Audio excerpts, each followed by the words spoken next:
And we are live, and we're back with another episode of the 2022 FIFA World Cup Qualifiers Daily.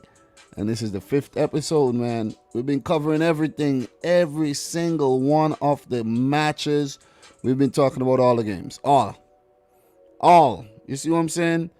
So this is the place to be. You could go and watch the replay of the old live stream from 1 to 4. To get, your scoop on every single match where I predicted all the games, reacted to all the games, went into some, other things as well. And we're back with a bang. All right. And we will be back tomorrow as well. This is an everyday thing, man. This is an everyday thing. Tomorrow is going to be rough. It is going to be very rough tomorrow. Seeing the schedule is kind of weird tomorrow. You know what I'm saying? Like, the European games, what I'll have to do, I don't even know what I'm going to do tomorrow, though. Seriously. Because the games are all day, basically. Early matches in Europe and 12 o'clock games. Then they have the African games, a few African games that we're going to start out today with. And then there's CONMEBOL, Brazil, Argentina at 3. And then there's Concacaf late in the night along with CONMEBOL. So tomorrow's stream, I don't even know how I'm gonna do it, but it gonna get done. I might actually have to pop up with 2 live streams, like a quick one while a game is playing. I might have to sacrifice something. But big up to Value in the house, man. Value, thanks again for being a member of the channel. Appreciate that. Nicholas Bauer, Patrick Guerra, B Skill, Online School, James Randall, Arthur Rule. Everybody in here right about now. You guys are the real deal. Make sure you smash the thumbs up button. Brawl Barry, how are you, bro? How are you doing? We're gonna get things off to a start right now. And we're gonna start with Africa. There's 3 games tomorrow in Africa. I don't wanna just start talking about them. I don't wanna leave them at the back end. The next thing, we forget about them. So let's just take a look at these 3 games currently in CAF. The African Confederation. Tomorrow, we have a Group E match between Rwanda and Kenya. Togo play Namibia, and Gabon takes on Egypt. And those games are Sunday. Why is this thing messing up? Oh, my God. All right. Okay. Sunday. I don't know why this is doing this, but all right. Sunday, the 5th of September. So Group E, Group H, and Group F. So let's just go down to the groups really quick, and we'll see what's going on in terms of the groups. Let me click on the round 2, and we'll get the groups and just talk about this briefly. So we got to talk about Group E. So let's get to Group E. We're not going to touch on the other groups right now. That's not relevant for today's episode. Group E. Mali are currently on top after they picked up a win against Rwanda. That was a 1-0 win. Kenya and Uganda played to a draw. So now we have Rwanda versus Kenya in Group E. This one is pretty hard to predict, guys. If you have any predictions for Kenya versus Rwanda, please leave it in the chat. We'll definitely appreciate that. Remember, this is World Cup Qualifiers Daily. We will be touching on everything World Cup Qualifiers. Even these little games, we're going to be talking about them. You see what I'm saying? All the games. Every game is important. So, for Rwanda, Kenya, guys, I have a 1-1 draw. I wasn't so impressed with Kenya when I watched them play against Uganda there. So, I'm going to go for a 1-1 draw. Rwanda did put up a good fight against Mali and stayed in the game. So, I'm going to go for 1 goal apiece. Let's hope we get some goals. You see what I mean? So we have Patrick Guerra saying a tie. Arthur Rule, Kenya to win 2-0. Randall, 1-0 to Kenya. Thank you very much, man. So Ilyas Abdi is saying, starting my 21st birthday here in the UK by watching your stream. Keep it up. Keep up the great work, Dom. Happy birthday, bro, man. Happy birthday to you, man. Happy birthday to you. Happy birthday to you. Happy birthday to you, man. I hope you have a good one. Really hope you have a good one. Birthdays are special, man. Birthdays are special. B Skill is saying, I am suppressed about. You mean depressed? What do you mean? Depressed? I am suppressed about Syria's game. Like, our defense was crazy good, but we lacked hard in offense without Al Summer. For Iran to get a goal on us, it's had to bounce off one of our defenders. Yeah, Kerbin should have scored. Kerbin had a great chance, didn't score, and there was a header opportunity late in the game. And, he said he didn't see the ball. Whatever, man. So I'm going for a 1-1 draw between Rwanda and Kenya. We're going to move on to Group H, guys. You're going to keep it moving.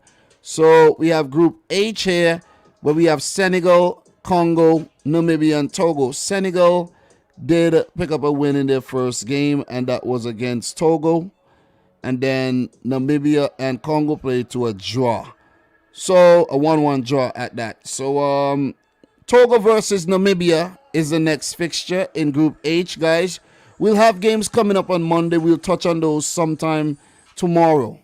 Tomorrow when I talk about them games, man. Tomorrow is gonna be rough. I'm just gonna put it out there right now. Tomorrow is gonna be very hard. I have to find a window to actually take like 1 hour and talk about the European games, because it's gonna be very, very difficult. Very, very difficult, man. So and there's a lot of games tomorrow too. That's the thing. A lot of games. This schedule is just it's listen, I'm trying my best to keep up with it, guys, but it's catching up to me, man. It's catching up to me big time. Big up to Andreas in the house, says Denmark will be dangerous at the 2022 World Cup. Indeed, they will be, and Denmark will qualify, man. So Namibia, Togo, 0-0, so remarkably boring. I actually have a 1-0 win for Namibia. I was impressed with Namibia, and I think they're going to pick up a victory here. So I'm going to go for Namibia to win the game 1-0. Thank you very much for your prediction. They appreciate it. Guys, make sure you smash the thumbs up button. Let's get those likes up. And guys, don't forget to go and check out the earlier episodes, man. You know what I mean? If you're at work, you're busy doing something, and you want something to listen to, check out the video, man. Check out the video. You see what I'm saying? Check out the old live streams. Makes for a great listen. That's why I went and got you this really good mic. A crazy good mic. So the audio is coming in real crispy. Crispier than a pack of sold Danza plantain chips in your ears. You see what I mean? So, look, I have a 1-0 win for Namibia. And we're going to keep it moving. We have to move on to Group F. Let's go back here. Group F. We got to go back to Group F, where we have Libya currently on top of the group after their remarkable 2-1 win versus Gabon. That was a come-from-behind victory. Egypt beat Angola 1-0 in their game. And now Egypt play Gabon. Egypt versus Gabon. No Mohamed Salah for Egypt. Liverpool did not release him because Egypt are one of the countries on the UK's red list. We have to understand these things. Red listed countries, the players can't travel. So look, this game will be hosted by Egypt, okay? So let me just double check for sure and make sure the game is in Egypt. Because if it's in Egypt, it means that Pierre-Emerick Aubameyang most likely will not travel and play that game. You see what I'm saying? Because if he does, Arsenal will be without him against Norwich. And you know what's going on right about now, man? Arsenal or Norwich could match the worst ever Premier League start by any team. 4 games, 4 losses, a minus 12 goal difference set by Swindon Town. Okay? So that's a golden nugget for you if there ever was one. Okay, so this game is Gabon versus Egypt. So this is not Egypt versus Gabon. So pardon me there, I did write it down wrong. So this game would actually be in Gabon and not in Egypt. So I think Aubameyang will be safe in terms of that. I didn't remember seeing Gabon on the red list. Didn't remember seeing Gabon on the red list. Maybe I have to double check that list again. You see what I'm saying? You know you got that list. You have to check it, but you got to check it twice. You see what I'm saying? Let's make sure Gabon is naughty or nice. Let's find out. Let us find out, man. Where's my red list at? I had the red list, But the fact that I spoke about it yesterday, I was like, you know what, man? Nah, that's enough. That's enough with the red list. No more red list. But yeah, the red list definitely affects teams in World Cup qualifiers for sure, where the Premier League won't release players who are traveling to those countries or playing in those countries. So yeah. So yeah, I can't find my red list right about now. I had it, but it's lost somewhere in a sea of things. See what I'm saying? So I really can't find the red list. It should be somewhere around here, you know. But yeah, let us move on though. Let us move on. So look, the way I could find out is Gabon's first match was played, let me see, in Angola. So Angola is not on the red list, it seems. Let me just look that up really quick. UK's red list countries. Badam. All right. Clicking it. I'm going to find it right now. All right. So let me see if Gabon is on the list. All right, guys. So Gabon is not on the list. This is very, very important to know, guys. Very, very important. That's why I'm taking the time to find it. Gabon is not on the list. So Aubameyang will feature. But I do still think Egypt are going to win this game 2-1. Gabon, another 2-1 loss. That's my prediction. Guys, let me know your predictions in the chat. And big up to Andreas, who says, I think it could be, oh no. That's Elias. Sorry. Elias said it's not on the red list. Thank you very much, man. Thank you very much. Steve is asking, Egypt doesn't have Salah. Steve, you haven't been following what's going on, man. Steve, you're really not following what's going on because you don't know what's going on, basically. Big up to Zachary in the house, man. How are you doing, Zachary? Man? Nice to see you around these parts as usual. Look, that'll do it for Africa. We have games coming up tomorrow. So let me let you know the games that's coming up tomorrow, but we won't be not tomorrow, Monday, but we won't be talking about them. All right, so on Monday, Djibouti play Niger, Uganda play Mali, Benin play Congo DR, Liberia face Central African Republic, South Africa play Ghana, Guinea play Morocco, Ivory Coast play Cameroon, and that'll be it for Monday. So a lot of fixtures on Monday, man. I think that's about 7 fixtures in Africa on Monday, 3 tomorrow, so that's 10. Listen, there's a lot of work to do, guys. A lot of work in terms of World Cup qualifiers. Oh, man. Non-stop, man. Non-stop. So what we're going to do, guys, since we're on the FIFA website, we are not going to talk about Europe right now because Europe is going to take a very, very long time. So what I'm going to do, I'm going to run through the things that I could really, take like the less time on.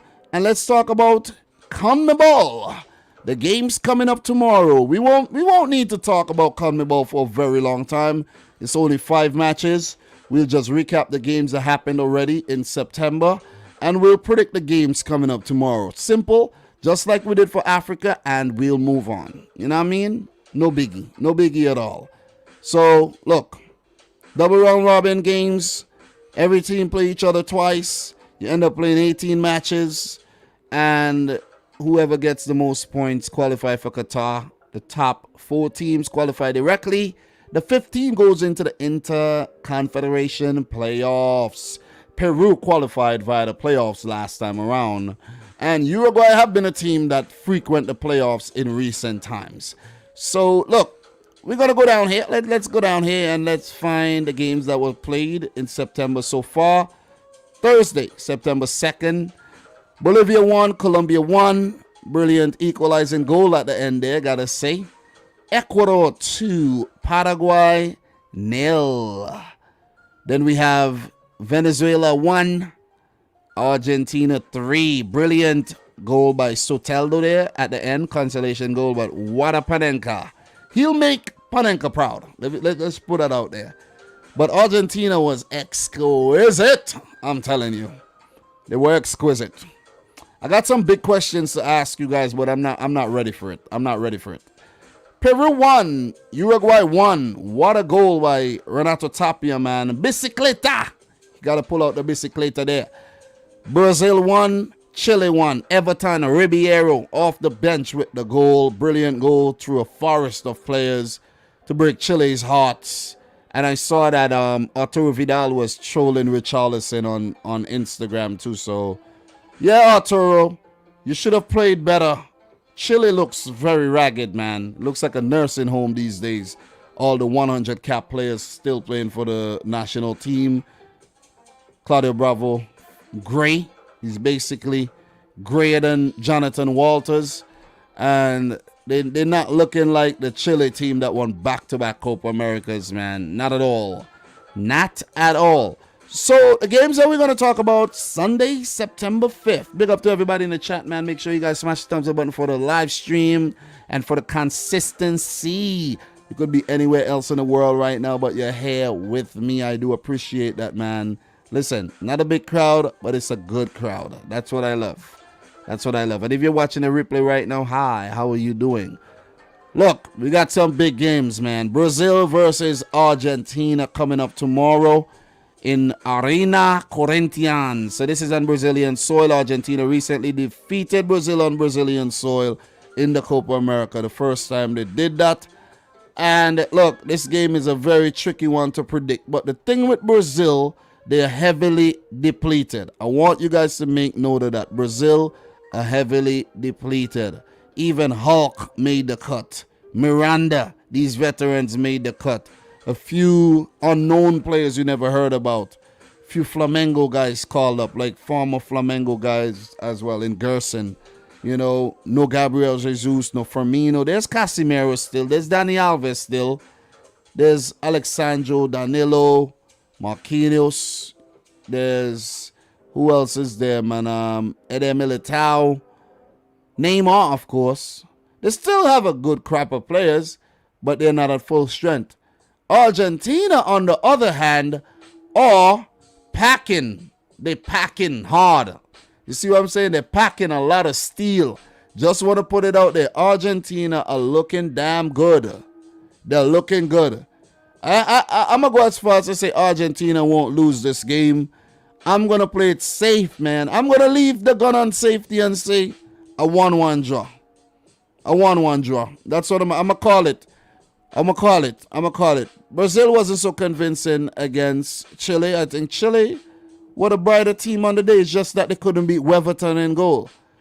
Both Brazil and Argentina are going to give you chances. It's which team could actually capitalize on those chances. Look, we saw how Argentina broke down Venezuela in that game. So, look, I'm telling you, man, could they break down Brazil like that? A better defense, Casemiro and Marquinhos, Eder Militao, they'll find a way, man. Once there's Messi, they'll find a way. 1-1 draw, in my opinion, and I think that's a fair result. Guys, if you have any predictions for that game, let me know. Randall is saying a 1-1 draw as well. Nicholas Bauer, 3-4. Mad game. Listen, I would love that, man. Big up to Robert Robinson in the house. Palomo, how are you doing? Patrick Guerra. Steve is saying 2-1 Argentina. Come on, Messi and boys.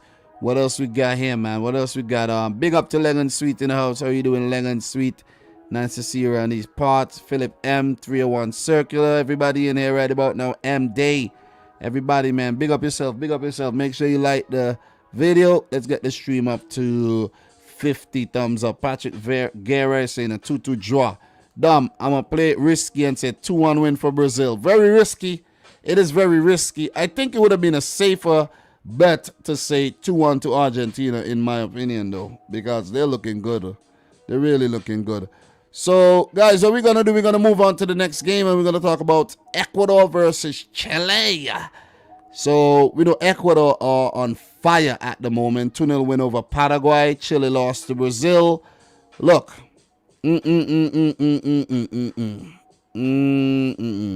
Let's just take a quick look at the previous games, because I can't remember who played who before.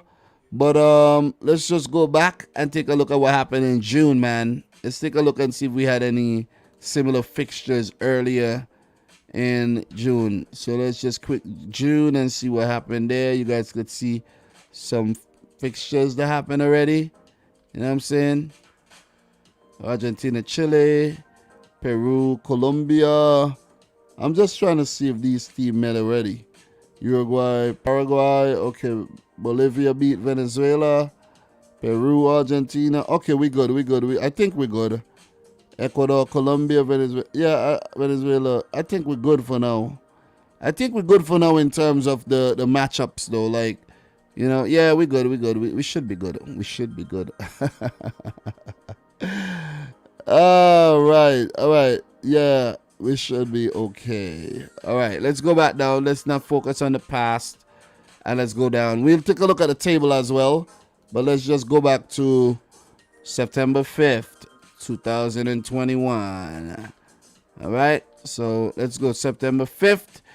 Ecuador versus Chile, guys. Look, I'm impressed with Ecuador. I have Ecuador making the cut to the World Cup via the playoffs. Listen, Ecuador are a lose or win type team, if we haven't noticed. They either gonna win it, or they're gonna lose. I'm gonna go for an Ecuador win here. I think they're gonna be a little bit more agile. They're going to be a little bit more enthusiastic than the Chileans, who has a very old squad. So I think Ecuador might actually outrun them on the day. 2-1 to Ecuador, in my opinion. Guys, my predictions have been very on point so far. So don't argue with me. I beg you, do not argue with me. Do not, under any circumstances, argue with me. I think for the first set of games, I got all the games predicted correct. In terms of some of them exact, but all the results I predicted correct for South America so far. I think I did. I don't want to toot my own horn. I'm not going to check. I'm not going to double check to prove that I'm right or anything. So if you guys have any predictions, please leave it in the chat right now. So Nicholas Bauer, bro, I'm going to talk about that one. Hungary. Listen, you took an L for that one, man. I'm disgusted and I lost respect big time. Really lost respect for Hungary. For real. I was contemplating, guys. Let me just say this. I was contemplating putting Hungary on my list of 32 teams to make it to Qatar. Like, I was giving them an outside chance and for them to come back to the World Cup. But to be honest, after I saw the whole BS with what they did, I'm like, man, listen, pardon my language, I was like, fuck Hungary. Seriously.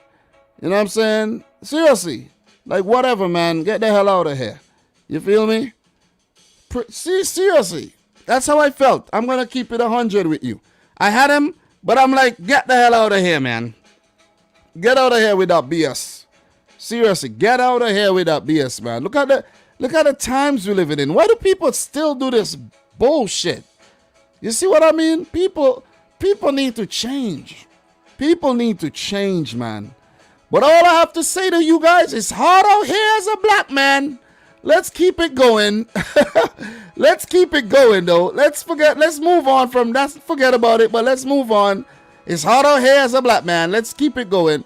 So look, but I appreciate everybody who's in here, man, right about now. But look, I'm going to go for a 2-1 win to Ecuador, but we got to keep the ball rolling, man. I don't want to be in here all night today. Paraguay versus Colombia. Look, Paraguay didn't look good at all against Ecuador. And for Colombia, well, they, what was that, a 1-1 draw? What did they get for their game? I think that was a 1-1 draw, right? What happened in the Colombia game again? Yeah, 1-1 draw against Bolivia. You see what I'm saying? They got to manage games properly. They got to, see off games. Scored Roger Martinez, very good goal, but allowed Bolivia back in the game. But listen, man. Listen. The goalkeeper was not at fault there. Nobody was at fault for that Bolivia goal. That was a screamer. Similar to that Henry Martin goal against Jamaica. I heard that I was watching Ryan's stream, right? And my boy Demo Dre, I don't think Demo Dre is in here. He's probably on one of the Jamaican vlogs right now, talking or in the chat over there. He ain't over here. I know he ain't over here. But he was saying it's Andre Blake's fault. Andre Blake. It's Andre Blake's fault that Jamaica didn't get 5-0. See what I'm saying? Big up to Thriller in the house, man. Nice to see you around here. You know, so look, that was a brilliant shot by I think that was Saucedo. That was Saucedo who scored that scream of a goal, man. You see what I mean? Big up to JaVale O'Hara, man. Can't wait for the big derby next week. Arsenal versus Norwich relegation battle early. I know, right? I know, right? Guys, make sure you smash up the thumbs up button. We almost at 30 thumbs up. Let's get them likes up. Big up to Molten in the house. Germany versus Armenia, guys. I'm telling you, I cannot make a prediction. I made predictions for every game except that one. I did not know what to predict. I really didn't know what to predict. I was like, what the hell to predict here? I actually have a few more predictions to make because I was stuck on freaking Germany, Armenia. I can't believe I was stuck on Germany, Armenia. Spain, Georgia. Spain should beat Georgia, right, guys? Should. You know what I mean? They had a scare the last time. Kosovo versus Greece. That would be a good one. But we're not at Europe yet. I'm just, brainstorming right about now. Yeah, that would be a good one as well. But yeah, I finished my... And I still can't make a prediction for Armenia versus Germany. Seriously. Because if Germany struggled against Liechtenstein, what would they do against Armenia? You see what I mean? What would they do? Tell me, what would they do? So, look, where we at? Paraguay, Colombia, guys. My prediction is a 2-0 win for Colombia. I'm not impressed with what I've seen from Paraguay whatsoever. So I have Colombia overrunning them and picking up a 2-0 win. So Colombia 2, Paraguay 0. What's your prediction, guys? Let me know in the chat. Let me know. Moderate Mapper. You haven't missed much. We talked about Africa, the game's coming up tomorrow, and now we're on CONMEBOL. We only been streaming for 27 minutes, so we now started. You see what I'm saying? We now started. It's only 3 CAF games. Not much.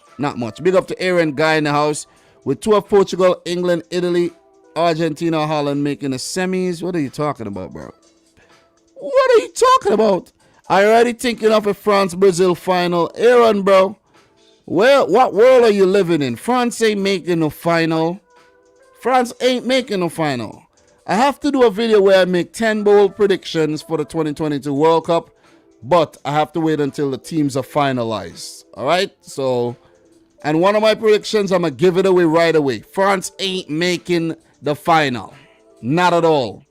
So, James Randall, Colombia also disappoint me. 1-1 draw. Betel, 2-1 to Paraguay. Nicholas Bauer, 2-1 to Paraguay. Gervais, 2-2 draw. 3-1 to Colombia. Thriller is saying Colombia 3, Paraguay 2. Patrick Guerra, 2-1 to Colombia. That's what I like, man. I like the participation. Paloma, 1-0 to Colombia. Participate, guys. Participate. You know what you get for participation? Extra credit. You see what I'm saying? You get a lot of extra credit for participation, man. You see what I mean? It's a long time I haven't given some mods away on this channel, man. Like, where my mods at? Where my mod squad at? Mod squad. You know what I'm saying? Where my mod squad at, man?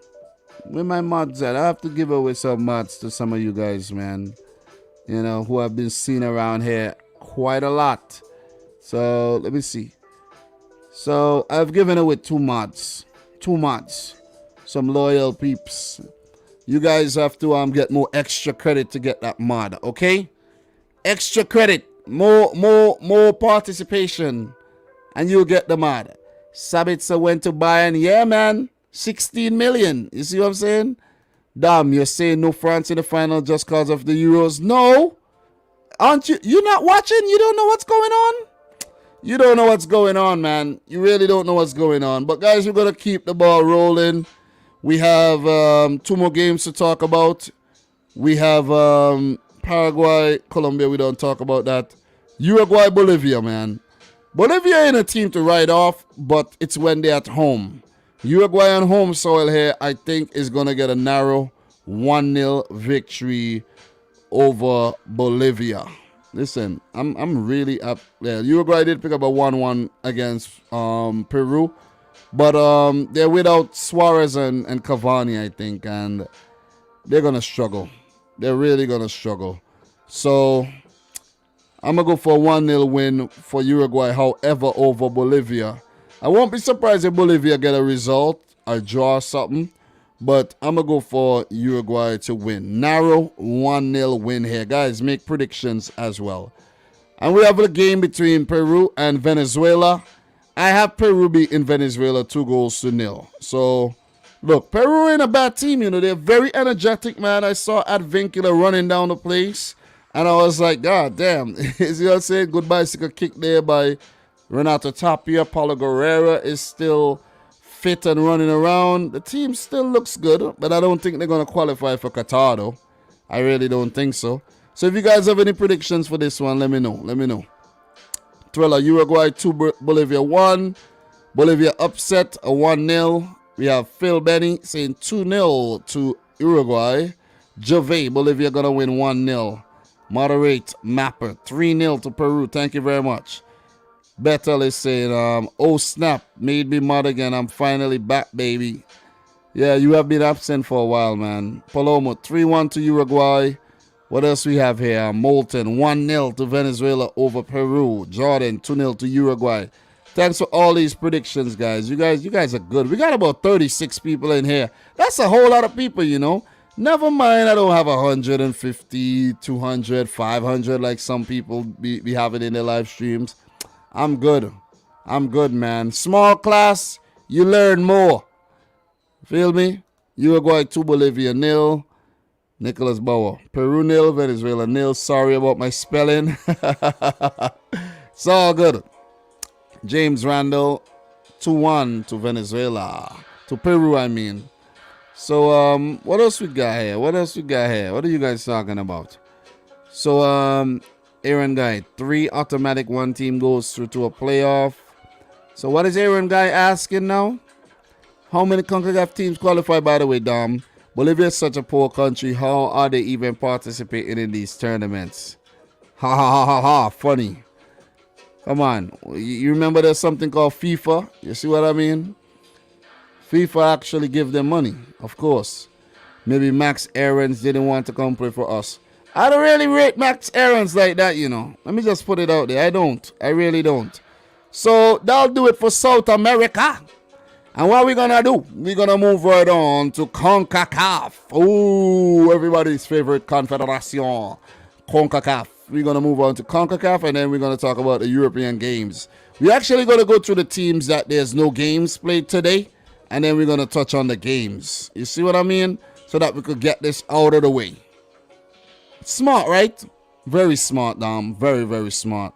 So right about now, we're in the final round of qualifiers for CONCACAF, and we've already had games. We've already had games.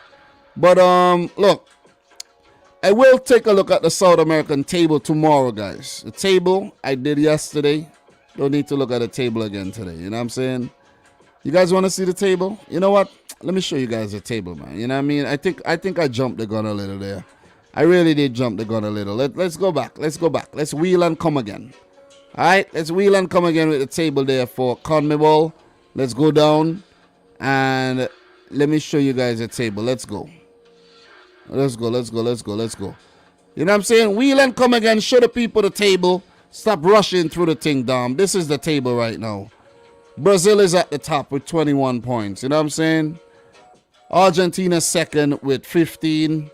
Ecuador third with 12, Uruguay fourth with 9, Colombia fifth with 9, Paraguay sixth with 7 points, Chile seventh with 6 points, Bolivia eighth with 6 points. You have Peru ninth with 5, and Venezuela at the bottom with 4 points. You notice the cream rise to the top? Look at the cream. Look at the creme de la creme up there. Brazil, Argentina, Ecuador, Uruguay, Colombia, all currently qualifying with Colombia in the playoffs. So, look, man, it's like a power ranking, you know what I'm saying? Brazil, I think, look, it's crazy, right? For Brazil, they win 3 more games and Brazil are qualified already. 3 more games. Brazil will be qualified with 3 wins. 30 points will get you into Qatar. Brazil and Denmark may be the first 2 teams to make the cut to Qatar. Let's just put that out there. You see what I mean? Let's just put it out there, man.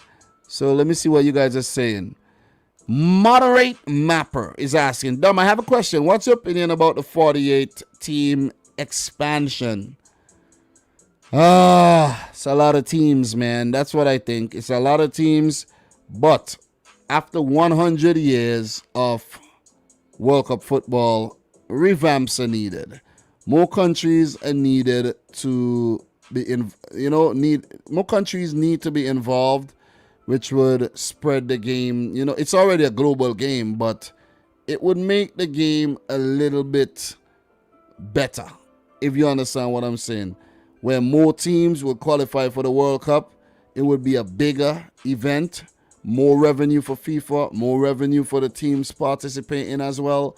So it's a win-win. Anything FIFA and UEFA does, it's a win-win situation. They do it to benefit the countries and the clubs, but they also do it to benefit themselves. It's a whole lot of games and a whole lot of countries, but after all, man, it's the World Cup. You see what I'm saying? It's the World Cup. So FIFA has about 200 plus countries. I think about 48 is it's fitting. Like a quarter of the teams meet up and hash it out to see who's the best team in the world. So, look, man, what else you gonna do? What else you gonna do? There might be a new format, though. I did read something on a new format. I will be making a video on that. Don't tell nobody. I should not have even told you. But I have to take a look at that. I gotta take a look into the article I ran into. But I don't want to spill the beans too much, though. But good question, man. Good question. Good question. 48 teams. It gives opportunities to more countries that won't make it with the current format. Because if you look at Concacaf, same teams all the time. Panama just qualified. But it'll be nice to have a few Caribbean teams in there, you know what I mean? Money put into those countries. Go back to the grassroots, you start getting better players. You see what I mean? So you could see a country like Vietnam at the World Cup in 2026. You see what I mean? So, yeah, let's see how it works out. Let's see if it's a hit or if it's a miss. So, let us see what else you guys are saying right about now. Let me see. Big up to everybody in here. Danny, how are you, man? Who says, I'm going to miss the 32-team format. Yeah, the World Cup has been, it's nothing new, guys. It's nothing new. If you go back over the years, the World Cup has been improving time and time again. From a few teams to 16 teams to 24 teams to, so, and don't quote me on that. I can't even remember if there were 24 teams at one time, but whatever, man. Whatever. But maybe that's something we could do one day, go through the format changes of the World Cup over the years. You know what I'm saying? So, yeah, maybe I write that down. Joel 801 area says we need another World Cup in Brazil. Look, I have a feeling Argentina's winning the World Cup next year. I'm just gonna put it out there. I'm throwing thoughts out there for you guys. You see what I mean? I'm really throwing thoughts out there for y'all.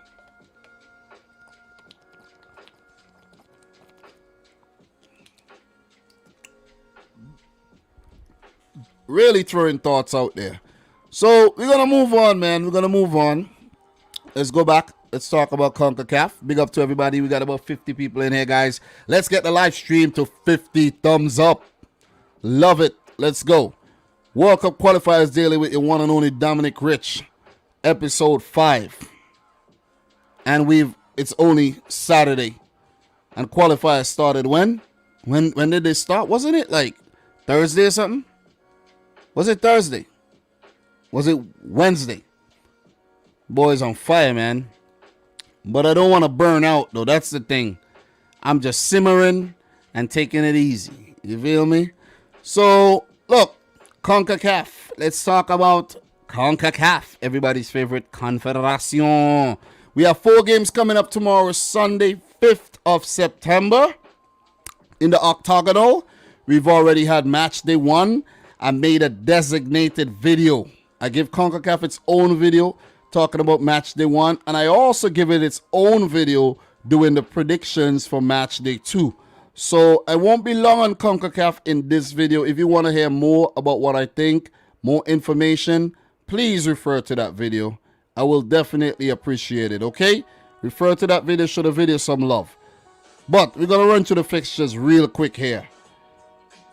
Mexico beat Jamaica 2-1. Canada 1-1 versus Honduras. El Salvador 0. The USA 0. Panama 0. Costa Rica 0. If you want to hear more, I have a designated video for that one.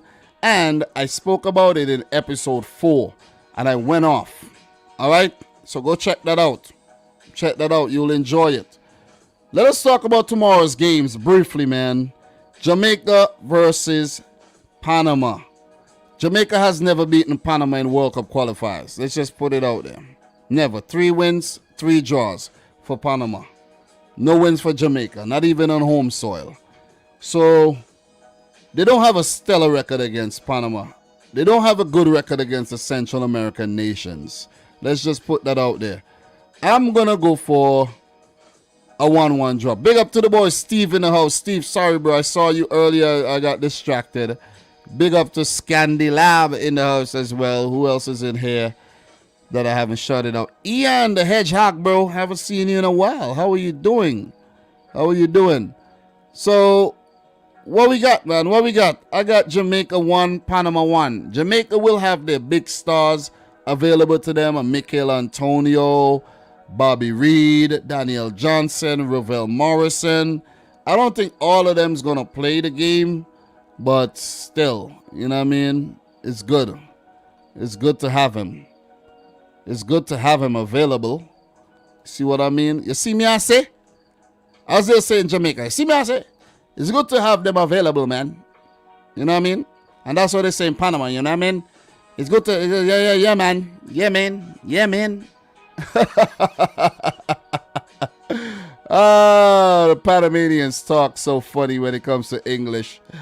Oh, man. I remember back in college, guys, I had this bad little Panamanian chick. Oh, my God. Woo! Anyways, big up to Thriller from Manila for dropping the super chat here. Massive respect for these daily streams, Dom. Unmatched consistency. Thank you very much, Thriller. Listen. They're hot. They can be hot. They can burn. But listen, man. They'll burn out while I'll keep burning. Just remember that. You see what I mean? Been doing this since 2017, non-stop. And getting hotter and hotter as time goes on. Yeah, I'm talking a lot about fire. You see what I'm saying? I'm talking a lot about fire. I know. I'm talking a lot. I'm talking a lot about fire. You know what I mean? The thing's hot. You feel me? I'm talking a lot about fire, man. Let's go. Let's keep it going. Look, thank you very much, Thriller. I do appreciate the super chat, bro. Thriller says I come for the big body content. Patrick Gaya says, make sure wifey isn't around. My wife knows. She knows the deal, man. Listen, she know the deal, man. She know the deal. You feel me? So Javi, nah, man, big man thing. Where is our Reddit group Discord? We'll do something, man. We'll do something, man. Don't worry about it.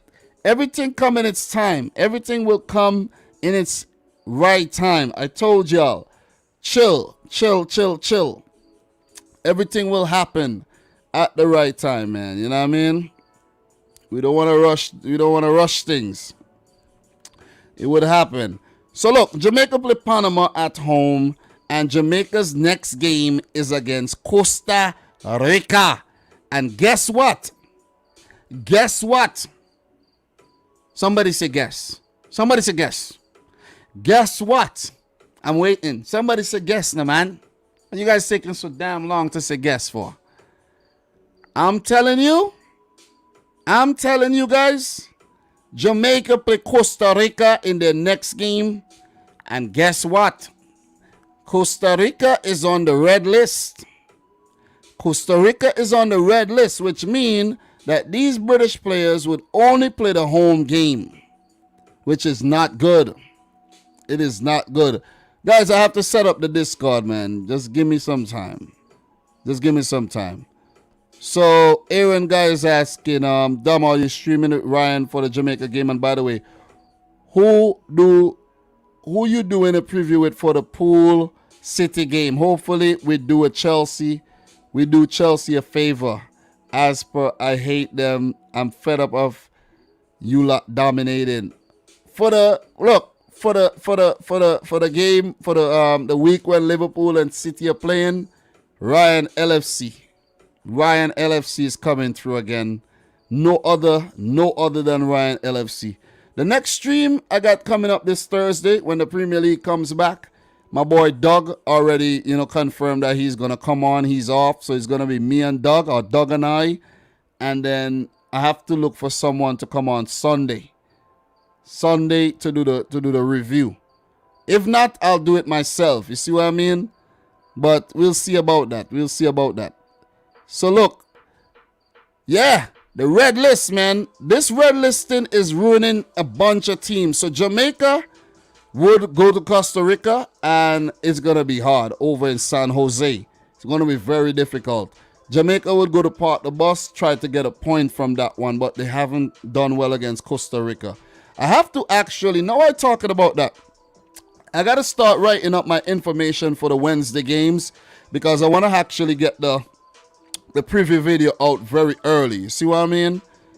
Listen, man, guys, I'm on my grind. Show some love to the clips as well. I've been putting out a lot of clips on the channel from these live streams. I don't think there's going to be any clip today. Maybe there will. Maybe there won't be. But show the clips some love. The clips, you know what I mean? They will creep up and they will surprise you, man. You see what I mean? Don't sleep on the clips. I put out a red list, a clip on the red list as well, and that clip is doing okay. You see what I mean? The clips are fine because when you think about it, right, I spend 2.5 hours on these live streams, right? Say like the live streams would get 1,000, 1,500 views. There's a lot of gold in the live stream, so that's why I go back, I download it, I clip it, and I put it out. It's a lot of work because I have to make original thumbnails for all the clips. I don't know if you guys noticed that. All the work is done by me. All. This thing ain't easy, man. This thing ain't easy. You feel me? It ain't easy, man. But I've came a long way. And I'm just going to keep doing my thing, man. Listen, right now, me not watch no face. Me just a do me thing. You feel me? Me just a do me thing. I know we're talking about Jamaica, Panama right now, but me just a do me thing. I'm from St. Vincent. We do talk like that too, guys. So if you don't know. But I just got to do my thing, man. You see, AFTV might put out 20 videos one day. Why can't I put out 22? You feel me? You feel me, guys? Think about it. Why not? Zachary says, Leon ain't helping you for that allowance. Sooner rather than later, he will, man. He will. So, guys, let me know your prediction for this game, man. We have James Radell saying 2-0 to the Jamaicans. Bethel, a 1-1 draw. Even Jordan, bro, saying a 2-1 to Panama. Woohoo! Dom, started Patreon on how to make thumbnails. Oh, okay. I don't know, bro. I don't know. I've been giving away a lot of my knowledge for free, you know. I helped a lot of people, man. I rather just help people. You see what I'm saying? I like helping people. Twiller says Jamaica 2, Panama 2. Steve, Jamaica 3, Panama 1. Gervais 2-1 to Panama. Look, I didn't want to predict Jamaica to lose at home, man, because they have some good players that they recruited, and I think they'll at least get a point from this game. If they lose, that's up to them, man. You know what I'm saying? That's up to them. But from my assessment, I think they'll pick up a draw. Big up to the boy AD744, man. How are you doing? Yeah, man. Yeah, Patrick Guerra. Jordan with the upset. I'm telling you. So, look, we're going to keep it moving, guys. We're going to keep it moving. We have more games. El Salvador versus Honduras. Listen, I was impressed with El Salvador. Let me talk about them first. Against the USA. They managed to pick up a point, right? They managed to pick up a point. The USA, I don't know what happened. I don't know why Greg Berhalter put out that team. But whatever, he did put out the team. They only picked up 1 point when I think they should have got 3 points from that game. El Salvador against Honduras has been a very one-sided fixture where Honduras has dominated. Honduras is the team that El Salvador has played the most, and it's a second most played fixture for Honduras, so they know each other. Very familiar foes, they're neighbors and everything. So for this one though, I'm going to go with a Honduras win, 1-0. I was impressed with what they did against Canada. They played with intent, and that game against Canada could have gone anyway. But for El Salvador, I think they're going to be lacking something going forward. I mean, hear people talking about they have a lot of USL players in their team, and with that quality could come into the picture there. And we know quality is very, very important, man. You have a quality player in front of goal, they put away the ball 9 out of 10 times. You have a player with lower quality, 5 out of 10 times. You see what I'm saying? Timo Werner type settings. You know what I'm saying? So for this one though, 1-0 to Honduras, 1-0. What's your prediction, guys? Let me know in the chat, and we're gonna keep it moving because we have a whole lot of European games to talk about next. We won't stay long on the European games, to be honest, but we also have to predict the games in Europe that's coming up tomorrow. So that's another thing too. So what we got here? Moderate mapper. USA got too complacent. Steve is saying, can I come on sometime, Dom? Bro, I don't know about that. Just want to tell you, I don't know about that, bro. I don't know. The thing is different these days, bro. I don't know if you haven't realized the thing is different, bro. Thing ain't no joke thing, man. You feel me? Ain't no joke thing over here, man. You feel me? What we got here? 1-0 to Honduras, says James. Steve, 1 for El Salvador, 2 for Honduras. 2-0 to Honduras, says Jordan. Moderate mapper, 1-1 draw. What else we have here in terms of predictions? Big up, man. How are you, man? New subscriber, appreciate it. What else we got here? 2 to El Salvador, 1 Honduras. Thank you very much, Nicholas, for dropping that. Patrick Guerrero, 1-0 draw. We have Scandalab, 1-0 to El Salvador. What other predictions we have, man? Thriller, 1-0 to El Salvador. I just don't see El Salvador scoring, man. We got a 1-1 draw here from Bethel. We got a 1-1 draw here from Mr. Kaiji. AD is saying a 1-1 draw. And what else we have here? I think that's it in terms of predictions, man. Look, Steven Quintana, bro. How are you doing? Mexico 2, Costa Rica 0. Gervais saying a dull 0-0 game. Palomo 0-0. It will be a classic. Both teams will defend for their lives. Eduardo Martinez is saying a 1-0 win for El Salvador. So, yeah, I have Costa Rica winning that 1-0. Patrick Guerra 3-0 to Mexico. Let's move on to the Costa Rica-Mexico game, and then we have the USA versus Canada. So, Costa Rica versus Mexico. Costa Rica, I don't know what they did against Panama, man. That was the most boring game I've ever saw. I think Panama looked a better team. They were lucky not to win. But when you have Keylor Navas in goal, he makes a difference. He is what you call an X factor, a talisman.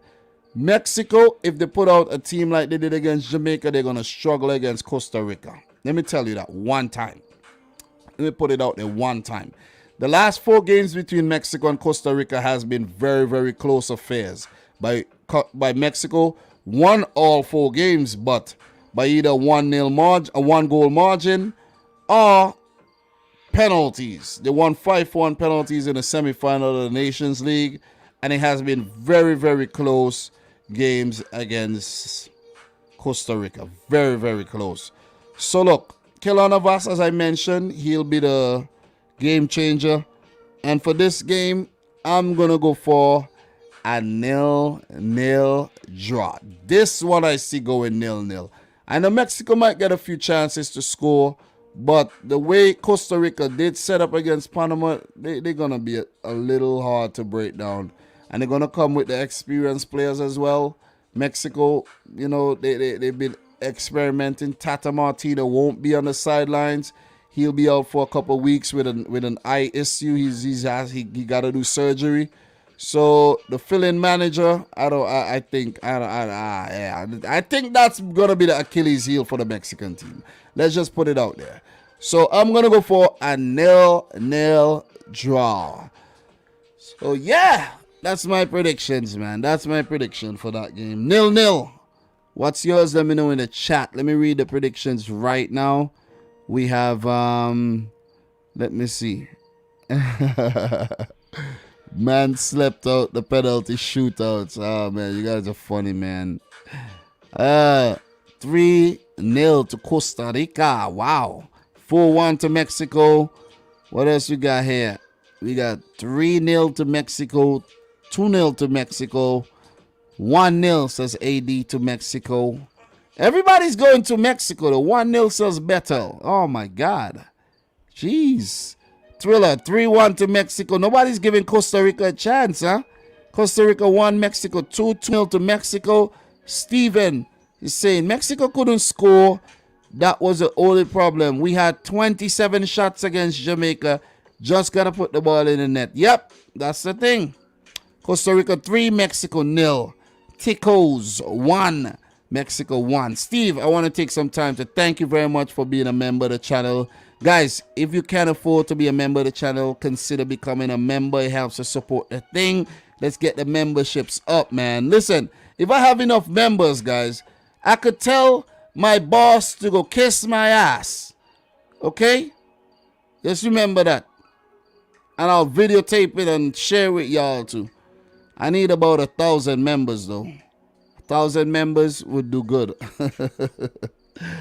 Oh man, maybe about 5,000. That'll be very, very difficult. I don't know what I'll need to do.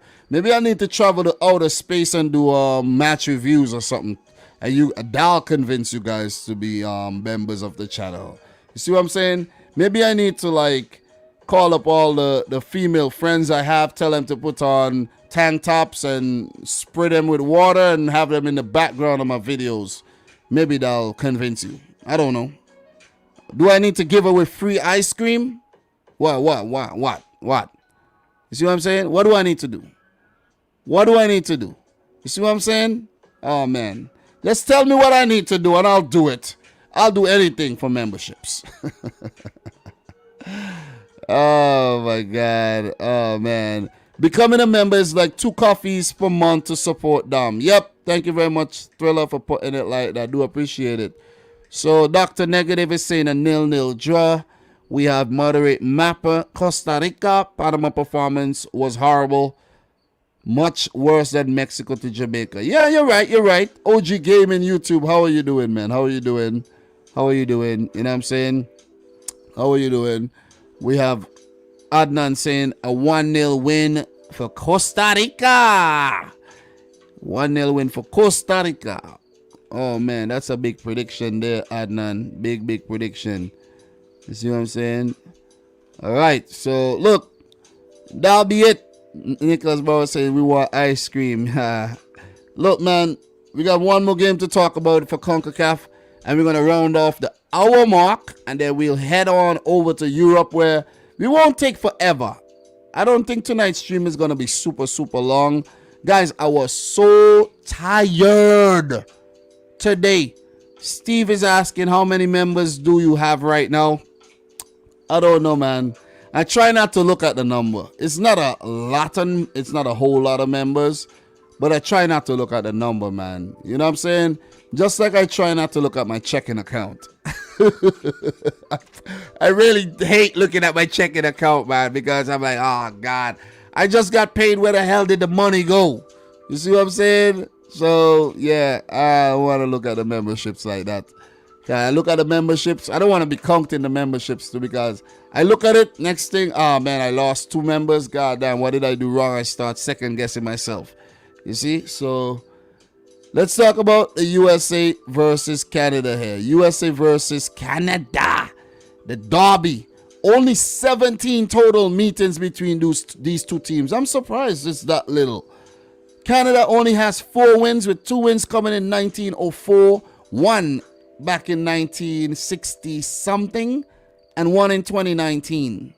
And I might be wrong. There might be another win somewhere else, you know. I think that stat was a wrong stat. I think I could remember them saying Canada beat the USA back in the 80s or something. I swore. But I use Transfer Marked, and they're pretty reliable.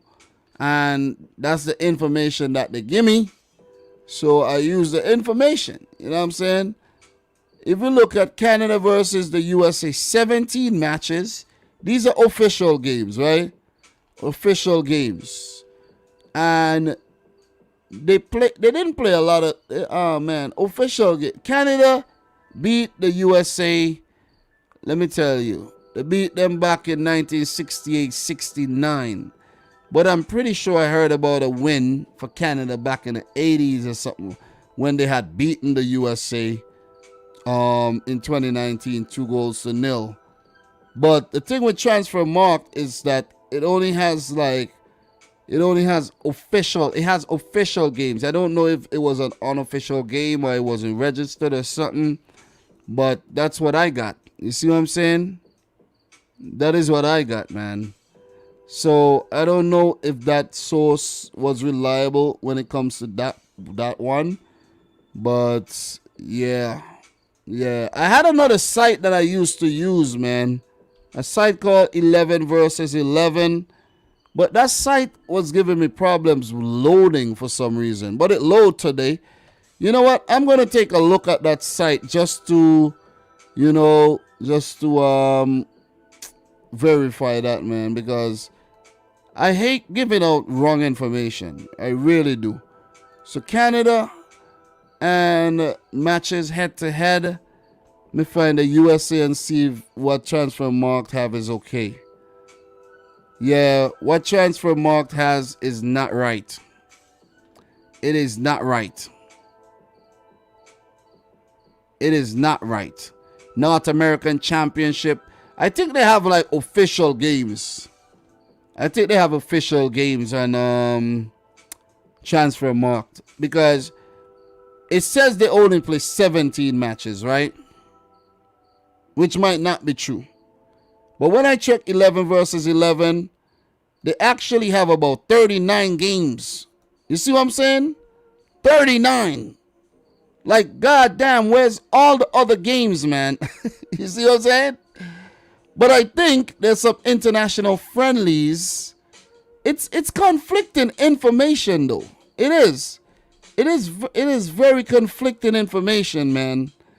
It is conflicting information because we have one site saying they played this many times and then another site saying that they played this many times. Like, what is going on here? You see what I'm saying? Like, who am I to trust? Who am I to believe? 17 matches here. Says Transfer Marked. Canada, Concacaf versus the USA. 17 games. I kid you not. Guys, who should I trust? Who should I trust? I really don't know. Who should I trust, man? Who should I? I'm asking a friend. Who should I trust? Let me see. Who should I trust? I don't know who should trust, man. Listen, it will come home. It will come home in the UEFA qualifiers. Yeah. So look, according to the information, Canada beat the USA in 1990 during the North American Championship. Canada also beat the USA in 1985 in a friendly. 1980 in a friendly. FIFA World Cup like qualifiers. 1980. How the hell? Could somebody please tell me how the hell Transfer Marked does not have this? None of those games. I'm lost here. I'm really lost here. I can't use the site like that anymore. Seriously. Because this doesn't make any sense, man. It doesn't make any sense. They have the recent games, like for example, 2021 Gold Cup, 2019 20 Nations League. There are those games. The recent games. But the older games, very, very, very, very wrong information there. Very wrong information. They do not have the North American Championship. Maybe that's not official. You see what I'm saying? Maybe those games weren't official. But where's the friendly from 1985, though? You see what I mean? Where is it? I'm pissed off, man. I'm not using transfer mark for my information when it comes to that anymore. It's very, very, very, very bad. Very bad. You know? Anybody, like, I'm so peeved right now. So peeved.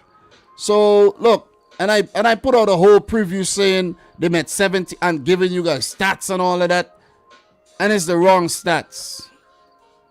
It's the wrong stats. Jamaica. How many times Jamaica meet Panama? I give you some information, and let me see if the information is actually right. I'm mad right now. Seriously. I'm mad. I'm real mad right now. So Jamaica head-to-head versus Panama, right? Jamaica versus Panama. 8 games lost, 7 drawn, 3-1. Right? Let me see if that information is actually correcto. Let me see. Alright, so Jamaica, 13 games on transfer marked. On this website, there's 18 games. So tell me, where's the other freaking 5 games gone? Where are they? Where are the other 5 games? You just forget about 5 matches that were played? I guess it was some international friendlies that wasn't really, you know, official. Who knows? Who knows? But yeah, man, I'm not using the site no more in terms of head to head. I'm going back to my 11 versus 11. What do you guys think? What do you guys think? You see what I mean? What do you guys think? Let me know. But look, Canada versus USA. Sorry to go off on a little, you know, rant there. But the USA have had the better, gotten the better of Canada over the years. Let's just say that. And this game is a very tricky game where the Canadian team is a lot better. And for this game, I'm going to go for a 2-2 draw. It's going to be a good game, thrilling affair. Both teams cancel each other out. 2-2. 2-2. I've been impressed with this Canadian team. Can't write them off like that. Really can't write them off. Ain't going to write them off. But yeah, man, that website screwed me up there. Screwed me up big time. And if anybody go on to fact check my video, they're gonna be like, yo, man, that's not right, bro. That's not right. Those head-to-head stats are not right. I have to contact the people from Transfermarkt and ask them what the hell is going on here. I really have to contact them and ask them what's going on with the head-to-head. Because you can't be giving out wrong information like this. Seriously. This is wrong.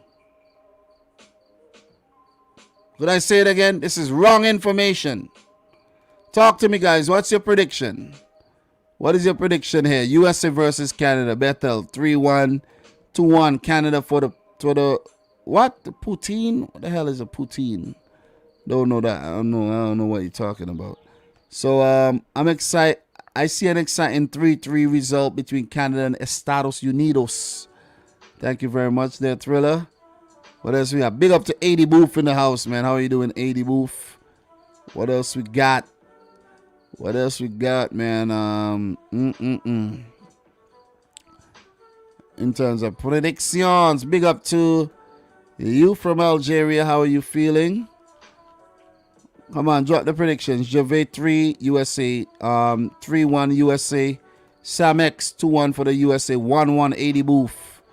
What else we got here? Twitter says, I heard Abba and Preach talk about poutine the other day. Yeah, what is poutine though? I don't know. I never heard that word. Though. I know a lot of words, but I never heard that one. Philip Marich 1-0 to Canada. Jordan 2-0 to Canada. What else you got, man? 2-0 to USA. Make a Twitch when you get to 50K. Palomo 4-0 to Canada. I don't know, bro. I don't know. Guys, I hardly have time for YouTube, much less to have a Twitch as well. What else we have? Scandilab 2-1 to the USA. All right, that's it. That is it in terms of CONCACAF. Appreciate you guys. 1 hour, 10 minutes. I really got to get in contact with Transfer Marked, you know. I really got to get in contact with them and ask them what the hell is going on, man. As a matter of fact, where's my Twitter at, man? Where's my Twitter at? Seriously. Where my Twitter at, man? Let me get in touch with these guys right now. Right now. Transfer Mark. Let me see something. Transfer. You know what I mean? Y'all are effing up, man. That's not the first time I had problems with Transfer Marked and the information, you know. Not the first time at all. All right, let me see something. Transfer Marked. Let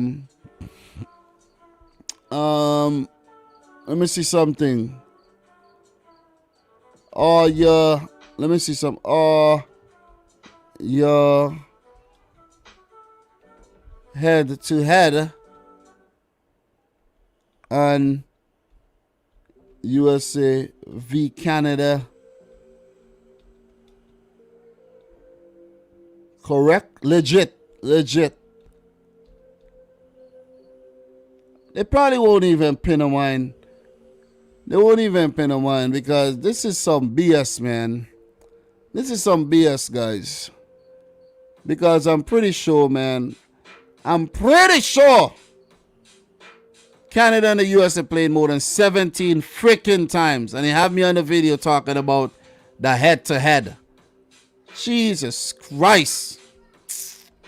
I might have to go and edit that out of the video, you know. Edit out all the freaking head-to-head stats. Seriously. Alright, let's look up poutine right now. What the hell is poutine, man? Where's all these words coming from? Alright. Poutine. Alright, so why is poutine called poutine? What exactly is poutine? French-Canadian dish traditionally made of French fries and fresh cheese curds covered with gravy. Poutine could also come from the region of Nicolet in Centre de Quebec or Saint-Hyacinthe in Montérégie. It's a food. It's food, man. Poutine. It's poutine. French fries and fresh cheese curds covered with gravy. That don't sound good at all, man. That does not sound good at all. Sounds like it'll give me shittings. So, we're going to move on. We're going to move right on and we're going to go over to UEFA. You know what I'm saying? We've been here for an hour now. We've been talking a whole lot of smack. We've been fact-checked in Transfer Marked. Transfer Marked, you sus. Just want to put it out there. Sus as hell. Big up to Mr. Gonzalez. How are you feeling? Transfer Marked, you sus, bro. Y'all are sus. Anyways, let's talk about these European games, man. Let's talk about these games. But before we talk about them, I gotta hit you with my prediction for these matches as well. You know what I mean? I gotta let you know what I predicted. Yeah, man. I'm still peeved, you know, man. I'm really like, oh man. El Salvador versus Honduras, man. What is the El Salvador versus Honduras stat? Is it really like 40 games, 43 games between these two teams? I don't even know. I don't even know what to believe anymore. With the wrong information out there. Whose information is the right information? But the 11 versus 11 is pretty good though. You see? Oh El Salvador and Honduras has played each other about freaking 67 times. But there's a lot of games like back in the days though. But 11 versus 11 has all the games. 1930, 1935. Jesus Christ. Yeah, they have, I think what it is, they have like all the small games. They have all the small games. Well, maybe for transfer mark, they do not recognize those as actual, like, you know, games. You see what I'm saying? I think that's what it is. Right, guys? What do you think? Do you think I'm overthinking it, guys? Do you think I'm overthinking it? And the info that transfer mark has is like the right info, and those little friendlies shouldn't even count. Do you think they like didn't really count the friendlies, guys? They weren't even like, maybe they weren't even FIFA sanctioned friendlies. They just picked up and play like a goat match. You see what I'm saying? You understand what I'm saying, right? You feel me? Maybe that's what it is. Maybe that's exactly what it is. I think it gotta be that. It gotta be that. It gotta be they just picked up and play a game, man. So look, let's talk about Europe. Got a lot of games to talk about. Let us talk about Europe. I gotta actually take a look at my predictions for the matches that we're gonna react to. Let me find those so I can see how many I actually got right. But USA and Canada haven't played each other that much. It says 17 times on transfer marked. But when I check 11 versus 11, there's like a lot more games. But what I'm trying to say is, were those games official games or were they unofficial games? You see what I'm saying? That's the thing. That is the whole thing. So yes, they have Ivan 16 matches in 35 years. Come on, bro. Canada never earns a chance to play the US. That's the thing. Transfermarkt has it as only 17 matches, while this site called 11v11 has about 40 something games. You see what I mean? So what I'm saying, were those games like unofficial matches? You feel me? Who is doing research for Transfermarkt? I don't know. Maybe they have a team. They do good stuff in terms of the transfers and everything, and they have some good information, but sometimes it's late. It's late to update, and it's just, I don't know, man. I don't know. Really don't know. So let me find these games, man. I'm trying to find these freaking games that I predict before we move on to Europe. But I'm kind of pissed off, man. All right, let's go. Let's go. Let us go. Let's talk about Europe, man. Let's talk about Europe. I left it for last. You know they say you save the best for last, but these are the only confederation we had games in today. So we're gonna go to the results really quick. As a matter of fact, let's go to the groups. The groups is better, more intuitive there to go through. So we did have games from Group A, where Serbia are now on top Group A with 10 points, with a +5 goal difference over Portugal. So big up to the Serbians. They are going to Qatar right now, so they'll need, if they keep up that momentum, they'll pit Portugal to that automatic spot, and Portugal will have to go through the playoffs. I do not have Serbia qualifying for the World Cup though. If they do go through the playoffs, I have them as not making it.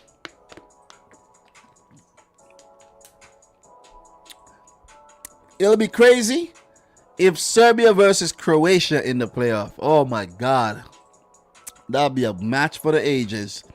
But anyways, we had a few games in Group A today.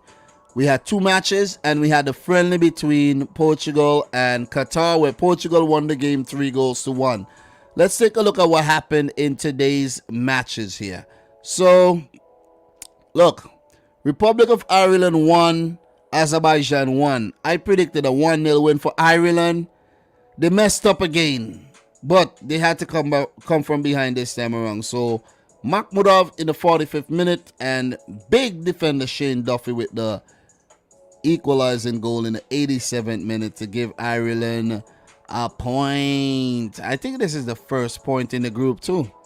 Yep, first point for both teams. Off to a start.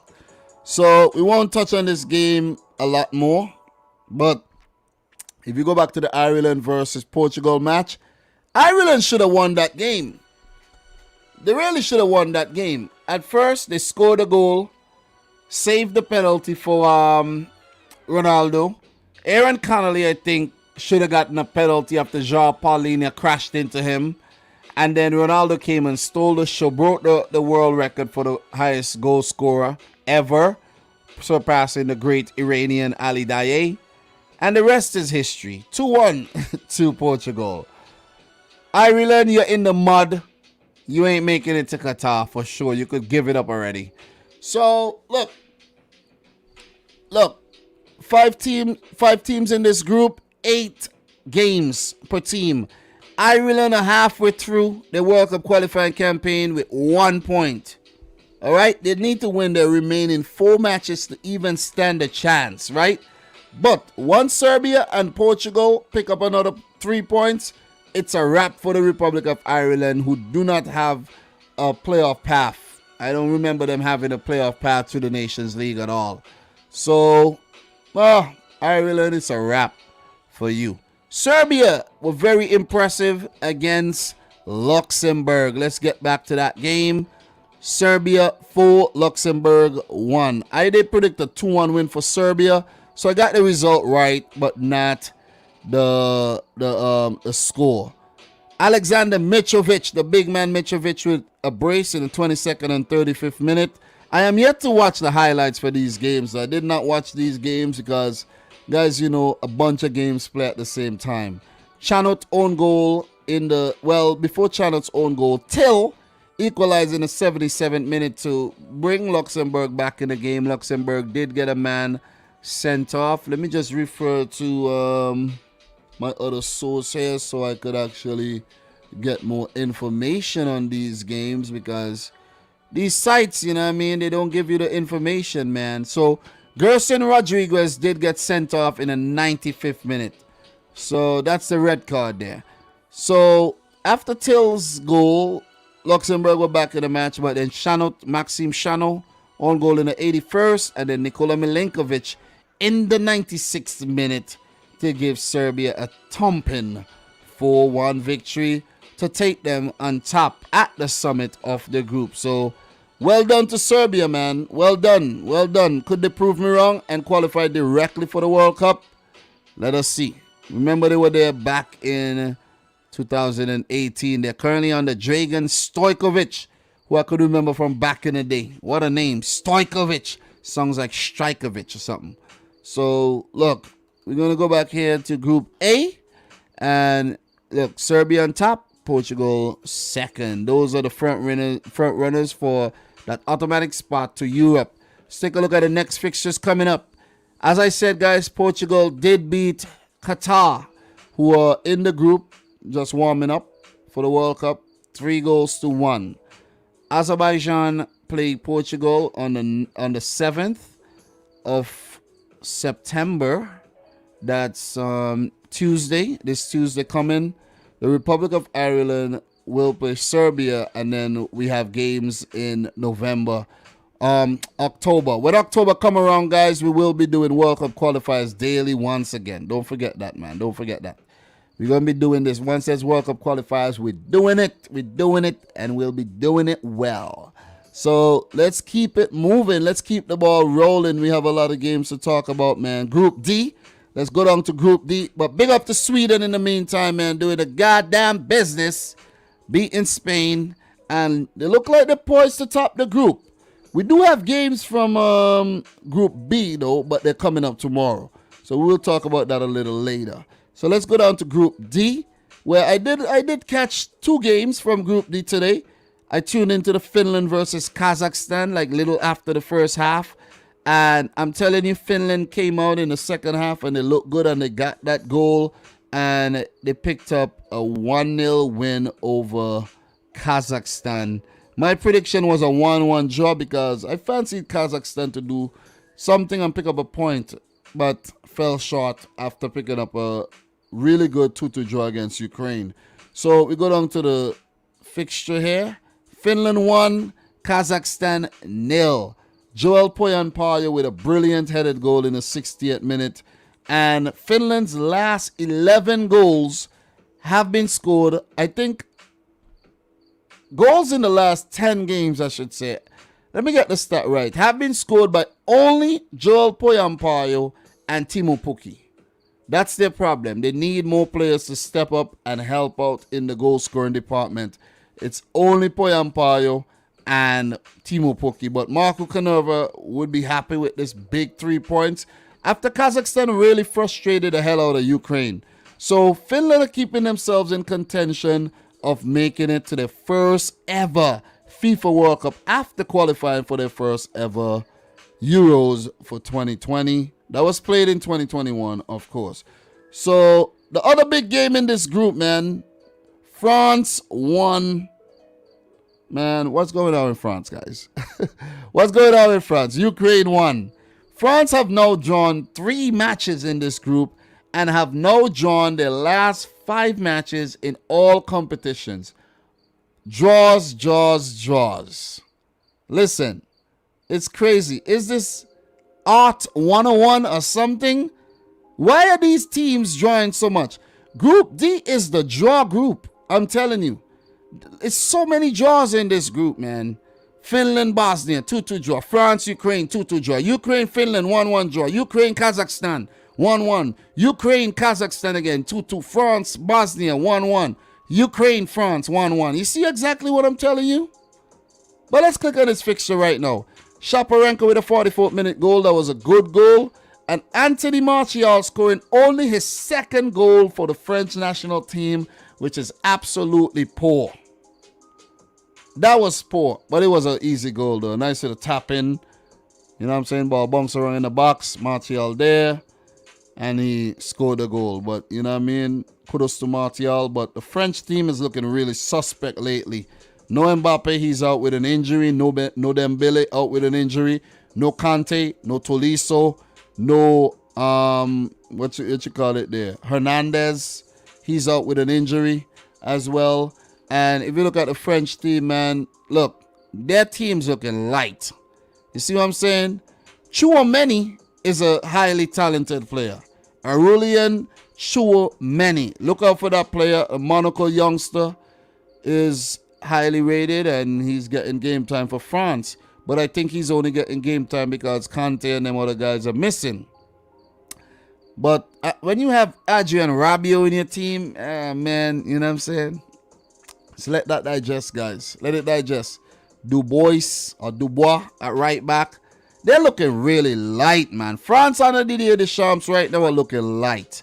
If you go down to the bench, you have Varane on the bench. I think they were actually just rotating. Diaby came on and hit the post as well.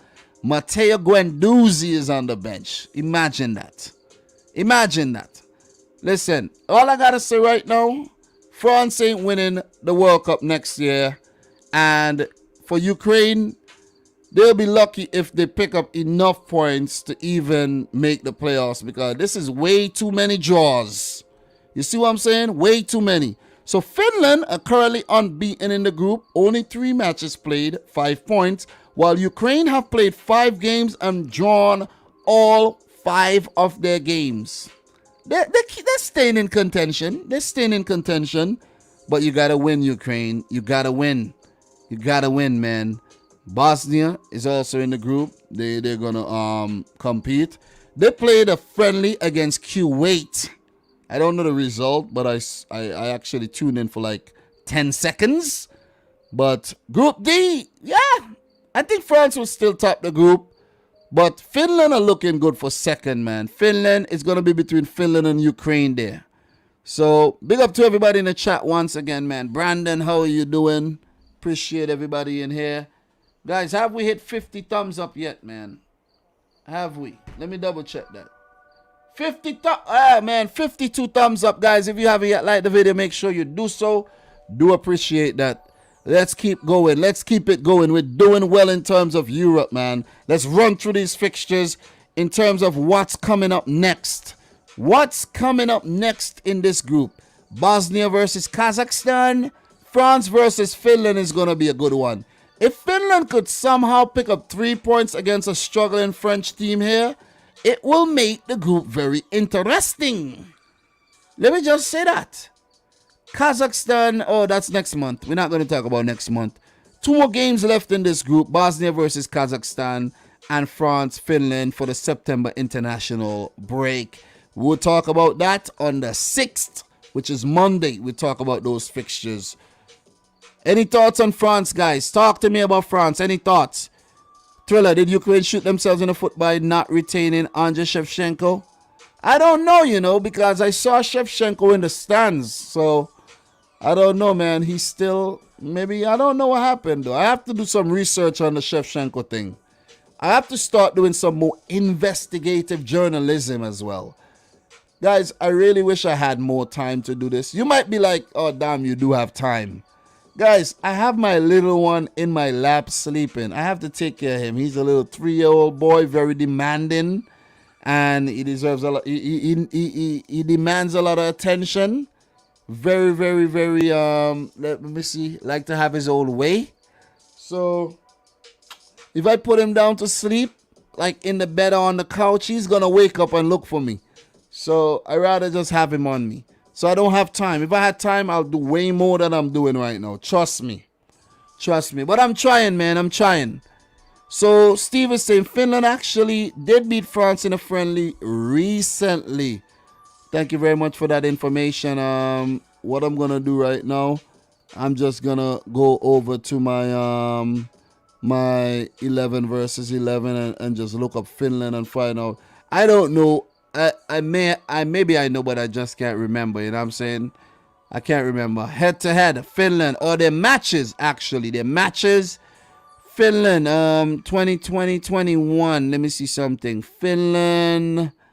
Let me see wins. Yeah, 2-0 versus France, November 2020. Yeah, this site is pretty good. This site is pretty good. Marcus Force and Valakari with the goals. And it was a pretty strong French team that played. Olivier Giroud, Ben Yedder, Marcus Thuram, Moussa Sissoko, Pogba played, Zuma, Dubois, Digne, Steve Mandanda in goal. So, yeah, man. Yeah. Good stuff, Steve. Very good information. Very good information. So, what else we got here? Liam will repay you back tenfold by becoming a professional CDM, a president, right? I don't know. I'm getting dyslexic. So, what's Pep gonna do when he's a national team manager and he can't spend 500 million a summer? I know, right? I know. So, we're gonna keep it going, man. We're gonna keep it going. France have not been good. We got games from Group F. Let's talk about Group F. Do we need to talk about the Danes, man? Let's talk about them Danes again. 5 games, 5 wins, 17 goals, none conceded. I think the Danes are now the highest scoring team and the best defensive team, as they have now matched Belgium in their goal scoring prowess. Let's take a look at Belgium really quick. 17 goals. You see that? But Denmark do have a game played more than Belgium. But I think Belgium are going to drop more points in the future. But for Denmark, I don't know, man. I really don't know, man. But I got to say, the Faroe Islands, man, you got to give it to them. But look, let's just talk about this game really quick, man. Let's talk about this game really, really quick. We don't have to stay super long on this match. Denmark 1, Faroe Islands 0. Vind in the 85th minute. You got to give it to the Faroe Islands. But if you look at the lineup that Kasper Hjulman put out, you would understand the reason why Denmark struggled. Vind did score a goal that was chalked off. And this one was almost chalked off as it was under VAR scrutiny. And the way the goal came about was very, very weird when the Faroe Islands player got sent off. Horrible tackle, horrible tackle. And he received a second yellow. I think that was a second yellow if I'm not mistaken. Yeah, it was a second yellow. Johansson, horrible, stupid tackle. And the resulting free kick was headed in by Vind. Brilliant stuff. Storybook stuff. And you know, Denmark, they're a team. You know, when you talk storybook stuff, you talk about Denmark, you know what I mean? And they just always seem to find a way to win in terms of World Cup qualifiers. You see that? You see that? Kasper Schmeichel was in goal, but if you check the rest of the team, just check the rest of the team. Andreas Christensen did play, but Stryger Larsen, but it was a rotated 11.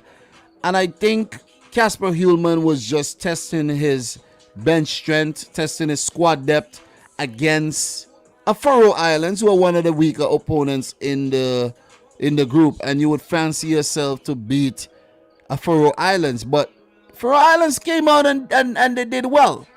They did really, really well, because if you look at the Denmark bench, Kjær, Mæler, Delaney, Skov, you see that? Damsgaard, Paulsen, Højbjerg. These are a lot of guys that would have actually started the game. But I think it was the right decision, but it almost backfired.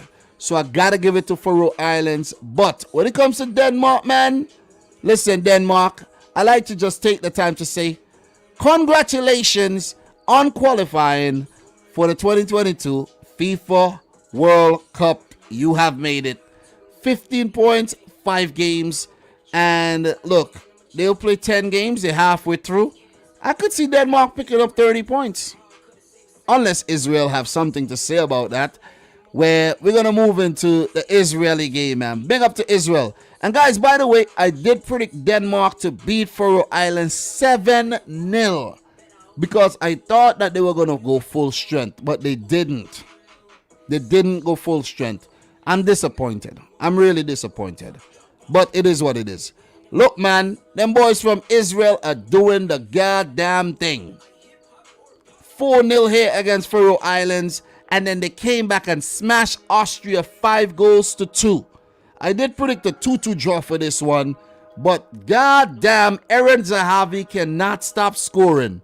Look, Mana Solomon, talismanic player. Dabo, talismanic player. 2-0, 3-0, Zahavi. Baumgartner with the goal in the 42nd minute. And then Arnautovic in the 55th minute to make it 3-2. So Austria came back into the game. But Weizmann, 59th minute, 4-2. And then Zahavi in the 90th minute, 5-2. Listen, Israel are doing the bits. Willy Ball, France, Rottensteiner must be a happy man. Listen, man. Nice kit as well. Big up to Israel, man. Just gotta give it to them. Big up to Israel. We're not gonna get political right about now. They have been playing some goddamn good football. I'm sorry to call the Lord's name in vain, but they have been playing some good football, man. Seriously. Seriously. Eren Zahavi, you're a legend, bro. Just gonna put it out there. You're a legend. The man now has 25 goals in 26 games between 2018 and 2021. Tell me if that's not legendary stuff. Tell me. I'm waiting for you. Tell me if that's not legendary. That is legendary. That is legendary stuff. But I think since Manos de Boer left Salzburg, his club career hasn't really lifted off. He went to Sevilla and then he went to Germany. He was banging him in for fun over at Salzburg, man. I don't know if you guys remember that. But yeah. So if you haven't yet smashed the thumbs up button, guys, make sure you do so. We have Steven saying Zahavi is one of the best, most informed strikers in Europe at the moment. Fantastic player. Indeed, indeed, indeed. Better. Israel kits look like Uruguay. I know, right? Uruguay kits are a little tighter, if you guys don't realize. They have, I think they order the extra smalls and the smalls. They say, do not send any large nor mediums. Just all small kits. You know what I mean? Just small. That's it. That is it. So, look, we're going to keep it moving, man. We're going to keep it moving. Well done to Israel on picking up that win. And in terms of points tally, Denmark, 15 points. Israel, 10 points. 10 points. Austria, a little disappointed with them. They could have gotten a draw. They're on 7. We got to talk about the game between Scotland and Moldova. Scotland versus Moldova. Scotland 1, Moldova 0. A goal by Lyndon Dykes in the 14th minute is the only thing to talk about when it comes to this one. I predicted a 3-1 win for Scotland. So, yeah, it didn't work out like that. And guys, by the way, guess what was my prediction for France versus Ukraine? A 1-1 draw. A 1-1 draw. The boy has been on absolute fire in terms of predictions. You know what? When sports betting when it becomes illegal in New York, I know there's ways I could get around it, but yeah, Steve, maybe I have to use you. You know, you be betting. I have to put some things on this because I'll be getting exact scores. Wait, could you bet on these World Cup qualifiers games though? I don't know. I don't bet so. But I got the exact score for the France-Ukraine. And that's a big game. So I bet that. I won't bet the small games. I would have won some money there. I would have won some serious money. But guys, we have more games to talk about. Let's go. Let us continue. Time is of the essence. All right, let's go. Let's just let's just take a look at the games coming up in this group. And that's Group F for the rest of September. So we have Faroe Islands playing Moldova at home. Denmark playing Israel at home. That's going to be a good game. That is going to be a good game. I think Denmark rested players against Faroe Islands just for this game. It's going to be interesting to see what Zahavi and them boys do against Denmark, man. That one is going to be fun.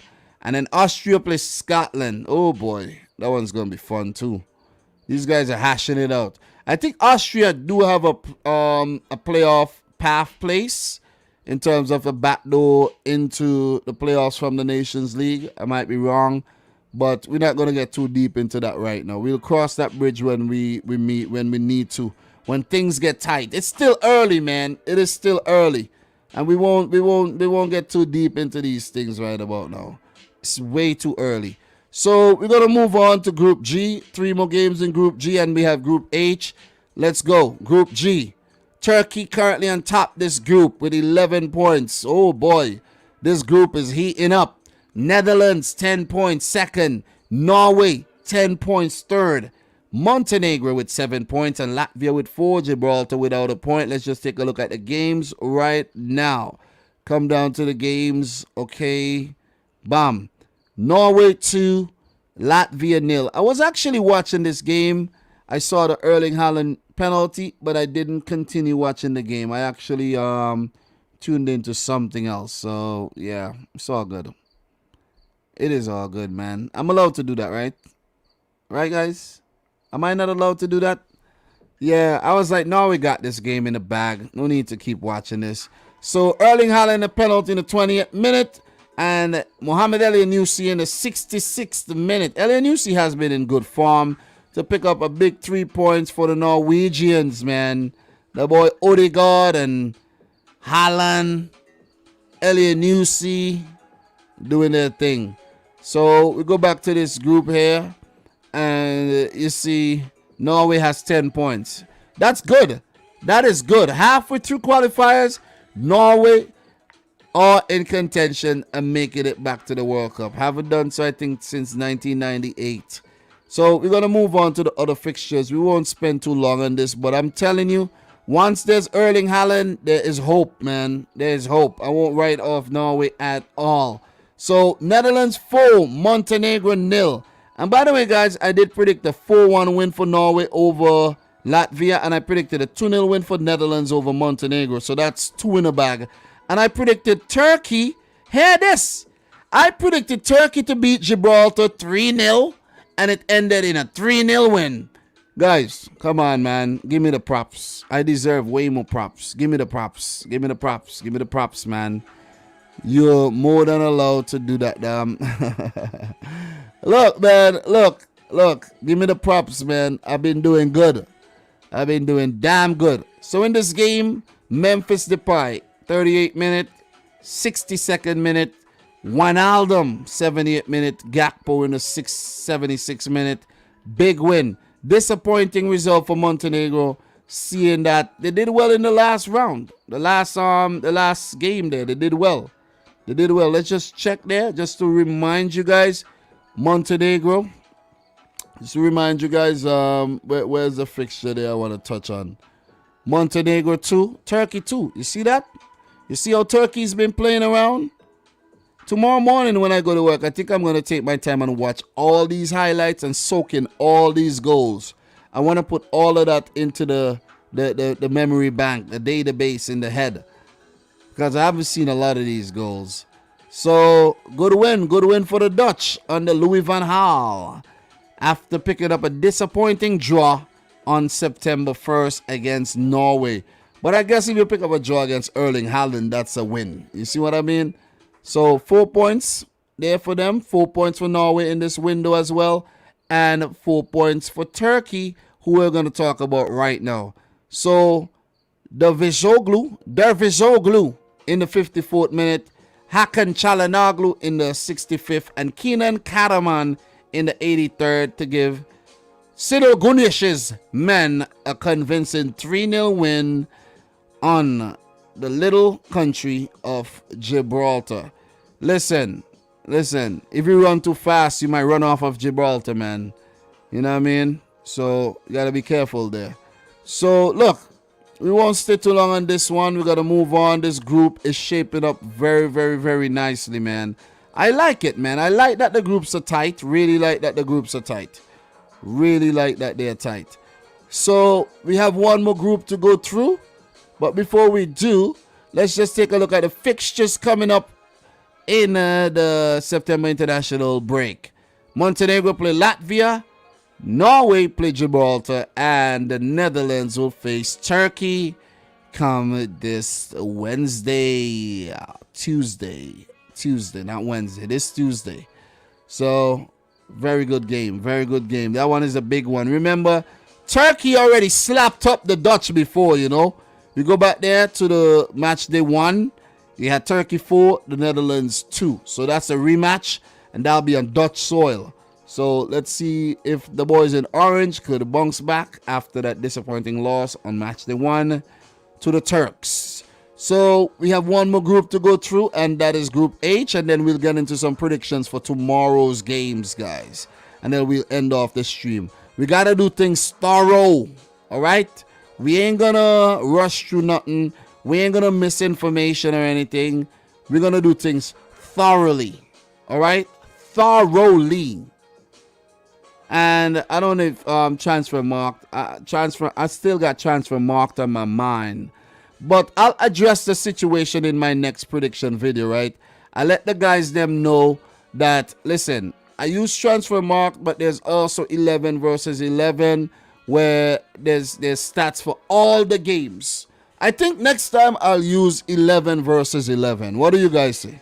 Because that seems to have like more precise information. That seems like it's a better database in terms of giving you all the little games that were played here and there that many people don't really know about. Like while Premier League is playing, national team football be going on, you know. But they use guys that are not like prominent.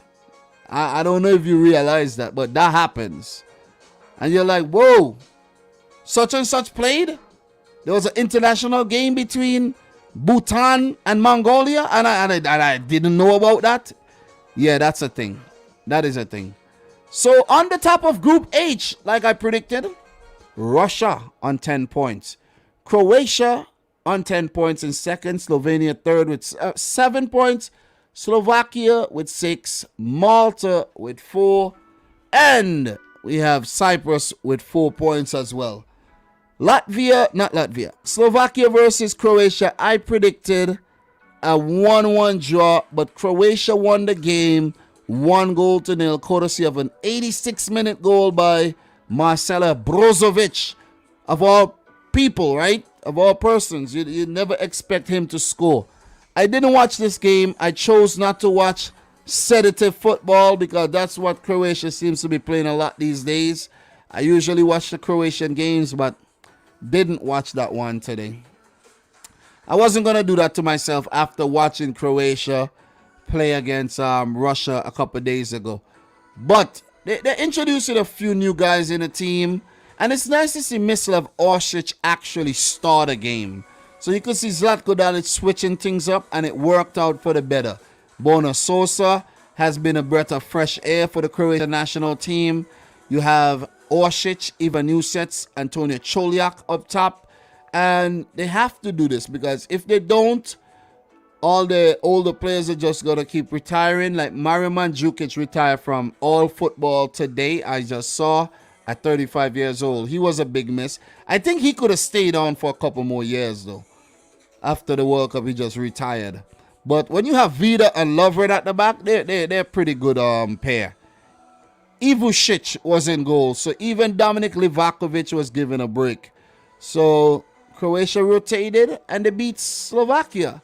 Slovakia, man, you know what I mean? I don't have Slovakia qualifying for the World Cup, but they put out a good team. Rodak in goal, Skriniar, Hancho, Pekarik, all these guys are regulars.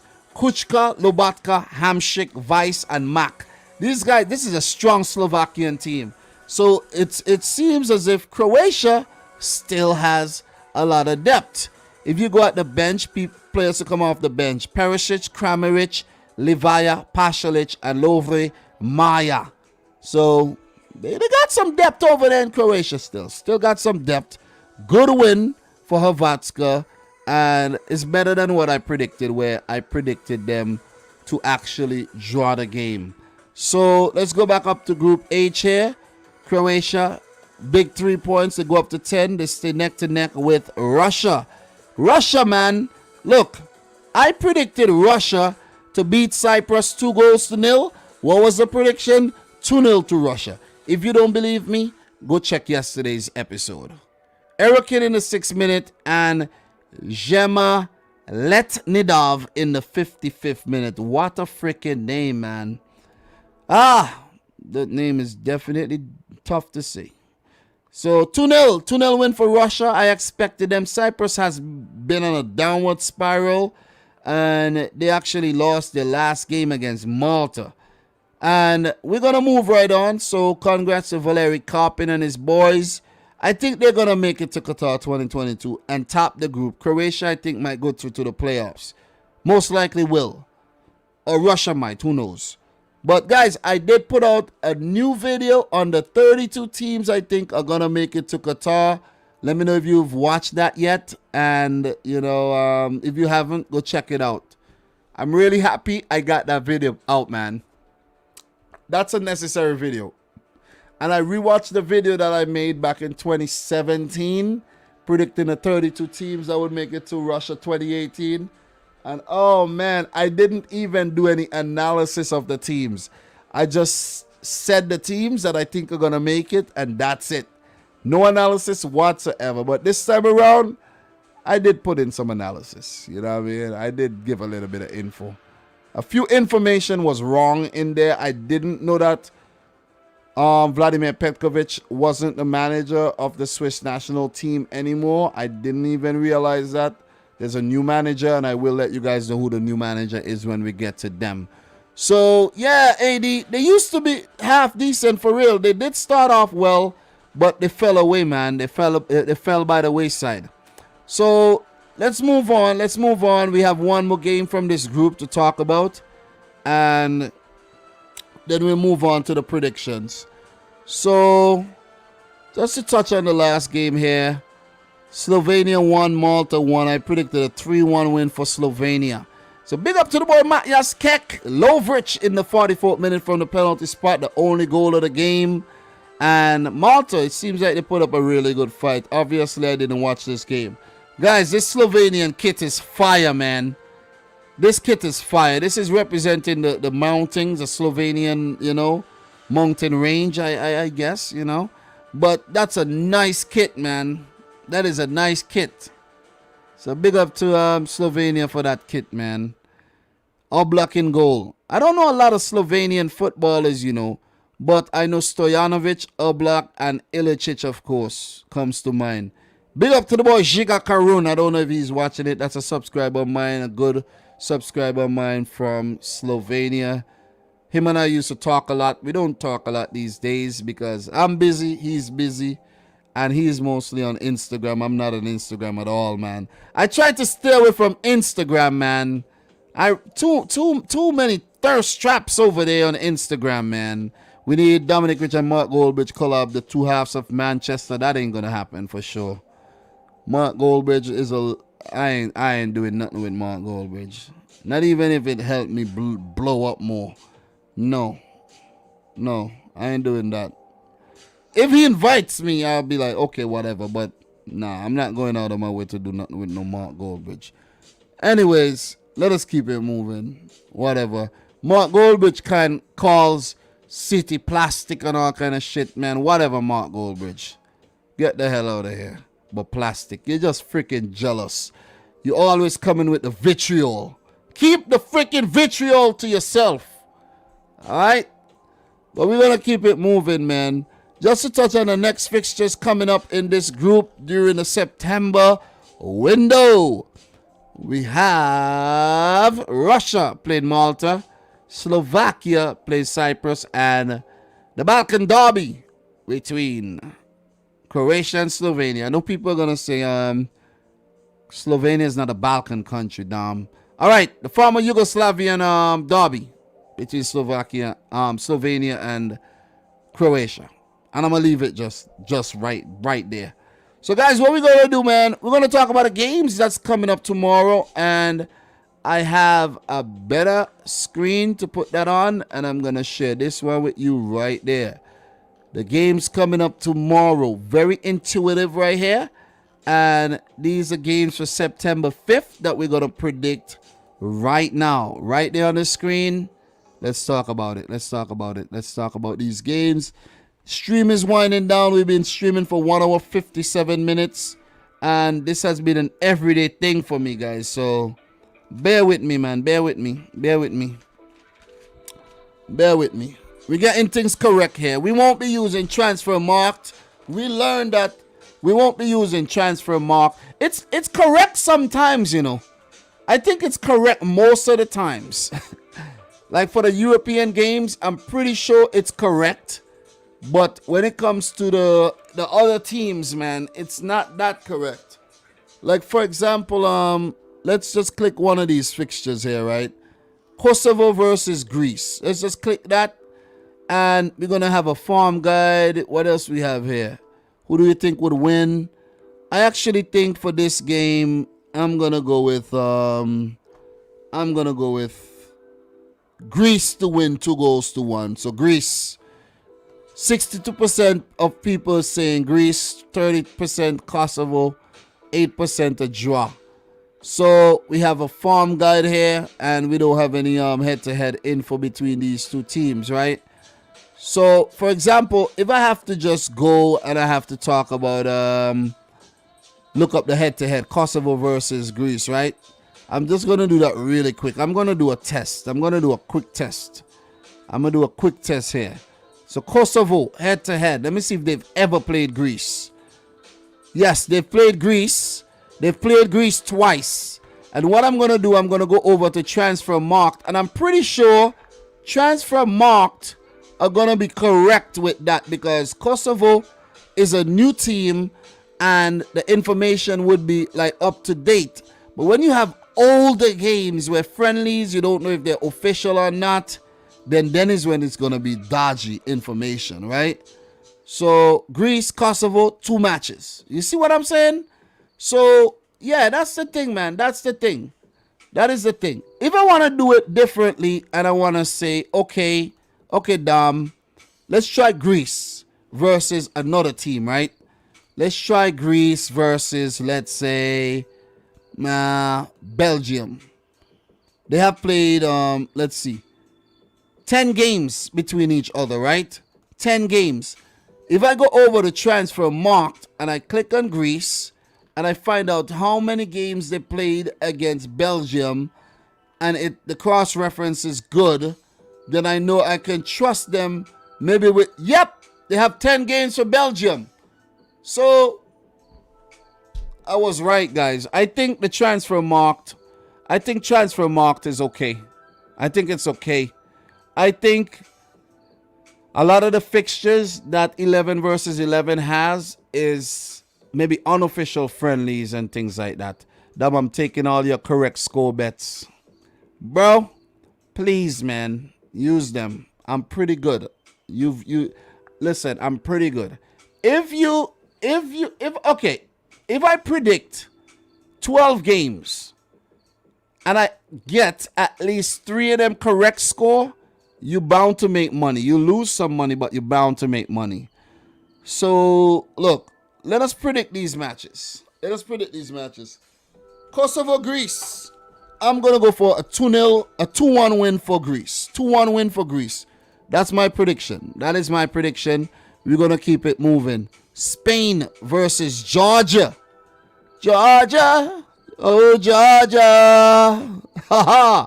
Listen, I have Spain winning the game 3-1. I think they won 3-1 the last time or 2-1, but they give them a scare. Georgia give them a scare, man. Spain won all 3 previous meetings between these two teams. So, yeah. Spain have 7 points. Georgia has 1. They have a poll here. Spain, 84%. I guess 12% of people who said Georgia is going to win either hate Spain or they live in Georgia.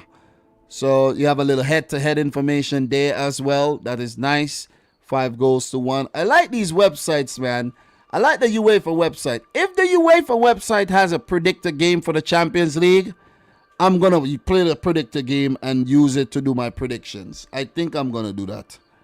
Definitely think I'm going to do that. You know what? Let me double check right now and see if they have the freaking predictor game. You know what I mean? I'm going to do that right now. Let me see. Champions League. Do they have the predictor game on here? Gaming. Let me see something. Champions League games. Yep. They have it.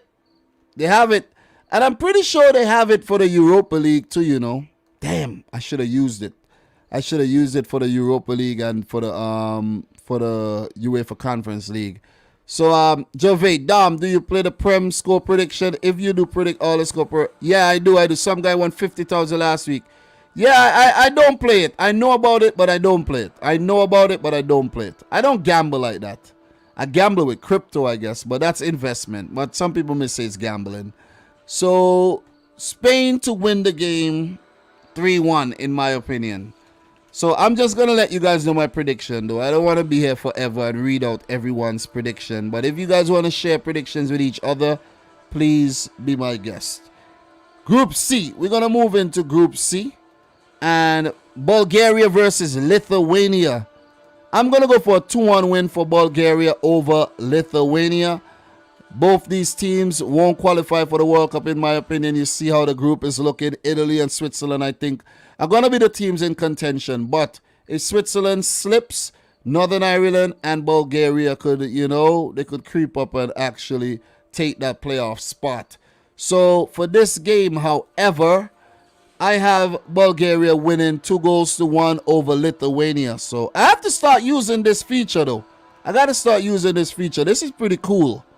Man, it's Shimwe, bro. Where have you been? Big up to all the new subscribers as well. You guys are the real deal. So what we have here, Pacharo, Dom, are we about to get another World Cup disaster with France not making it out of the group, just like most teams? I think so. FBI agent, are you predicting Concacaf games for tomorrow? There's a video on the channel doing that. Make sure you go check out the video. Stop playing around. Check out the video. It's on the channel. So, let's go on. Let's keep it moving here. Switzerland versus Italy. Listen, Switzerland versus Italy. My prediction for this one, a draw. 1-1 draw. 1-1 draw. If Italy struggled in their last game, who did they play? Bulgaria?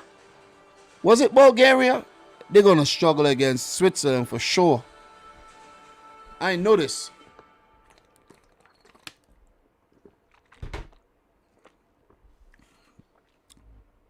I know this, man.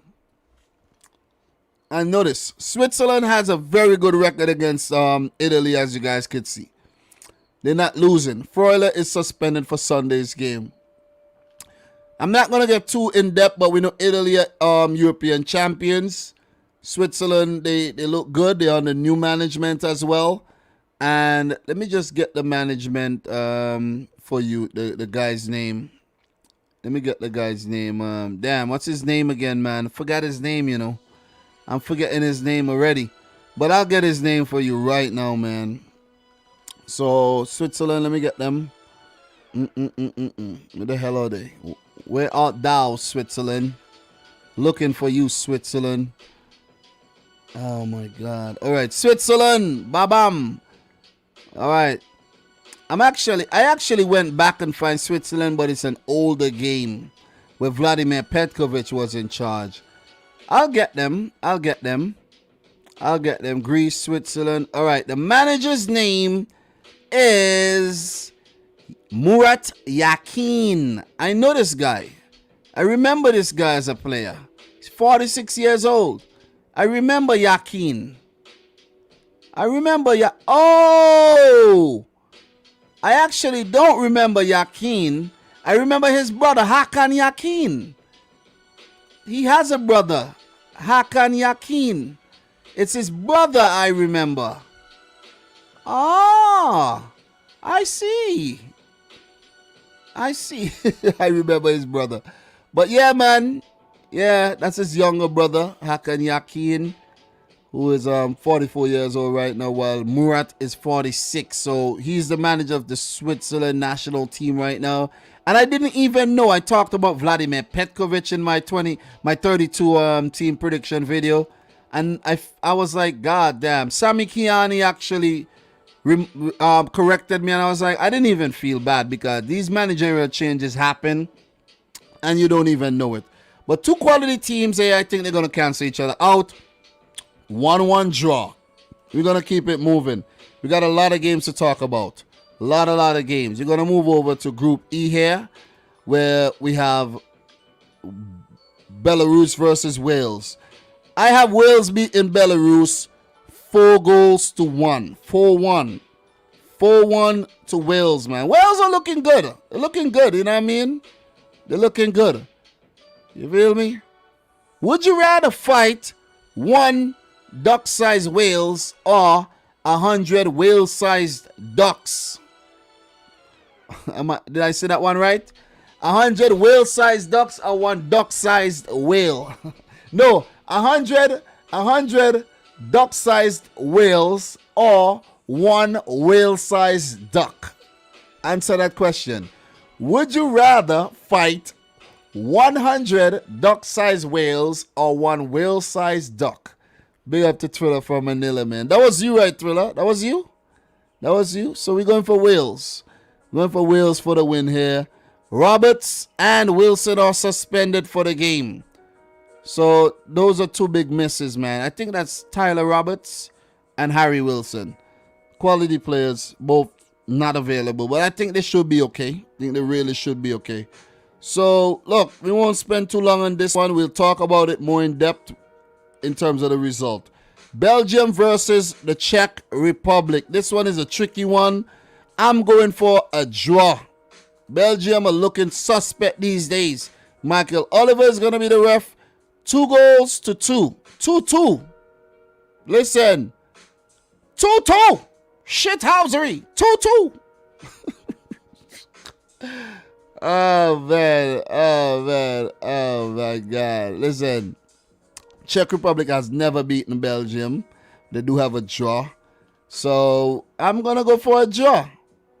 You know, Czech Republic, a very quality team with Patrick Schick, Kufal, Kral, and Shusek. Good team, man. Good team. Can't write them off. They might even make it to the World Cup, though, because they're looking good in this group right about now. You take a look at the group right there, guys, and they're second. So if they manage to pick a point here, they would further separate themselves from Wales, who I think would pick up the points against Belarus. So Wales are gonna catch up to the Czechs. I think the Czechs need a win here, because a draw would take them up to 8 points. And if Wales win their next 2 games, Wales would go up to 9. Wales might be in the playoffs too. But it's very early, guys. We're only halfway through. It's good to discuss. But what I'm going to do, guys, Football Faroe and I are going to link up after the international break. And just before the next international break come up, which would be... It's crazy, right? Guys, I think the next international break is going to be here in like about 2 weeks.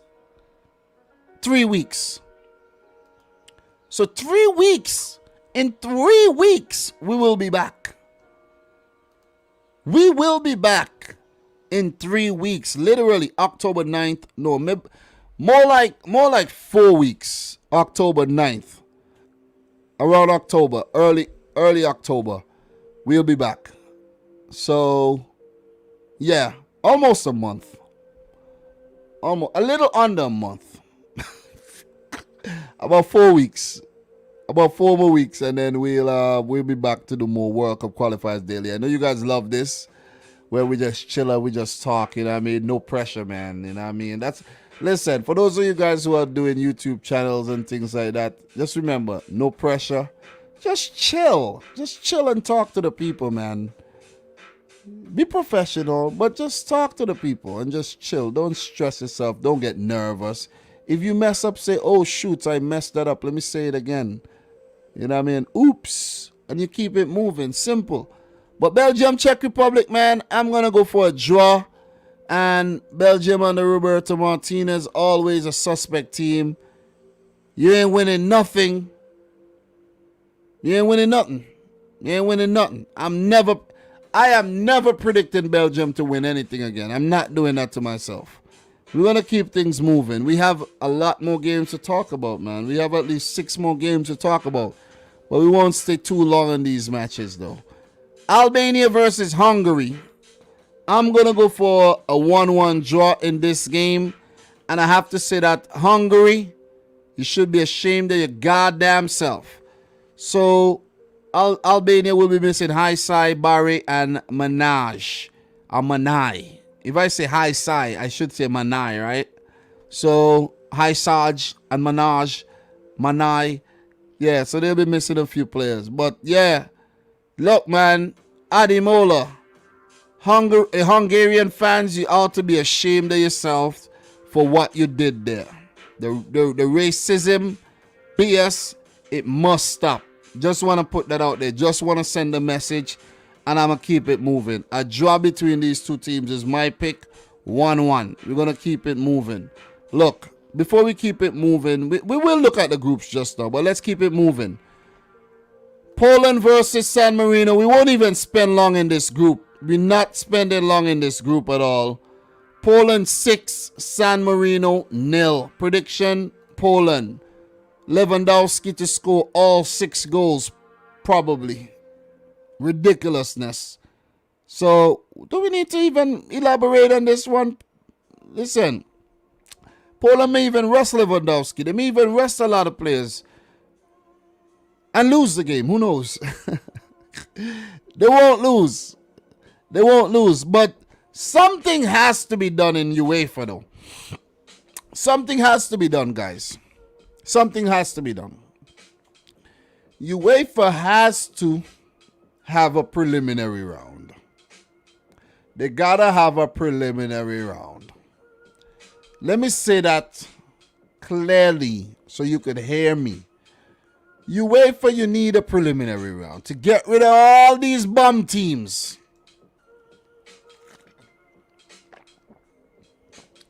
Seriously. You need a preliminary round. it should be 10 groups of 4. 10 groups of 4. Right? 10 groups of 4. They should do something like Africa. But wait. 10 groups of 4, right? 10 winners qualify for the World Cup. The 6 best second place teams go into the playoffs. The 3 winners qualify for the World Cup. That's a better format. When you have San Marino and Andorra and Liechtenstein and all these kind of little teams that will never qualify ahead of these other teams participating. It's just a bunch of time wasting going on. Just want to put it out there. Bunch of time wasting. You see what I'm saying? 80, yeah. There's like 6 or 7 teams who are no good. 2 of them are in England's group. I'm telling you. Eliminate these teams. Eliminate them. 55 nations in UEFA. 55, right? You need to cut it down to 40 in the final round. You got to find a way to do that. 55, right? How are we going to do that? How are we going to do that, right? How could we do that? We'll do a preliminary round and we'll take we need 15. So how are we going to do that? We're going to take 25 top teams. The 25 top teams, right, are not participating in the preliminary round.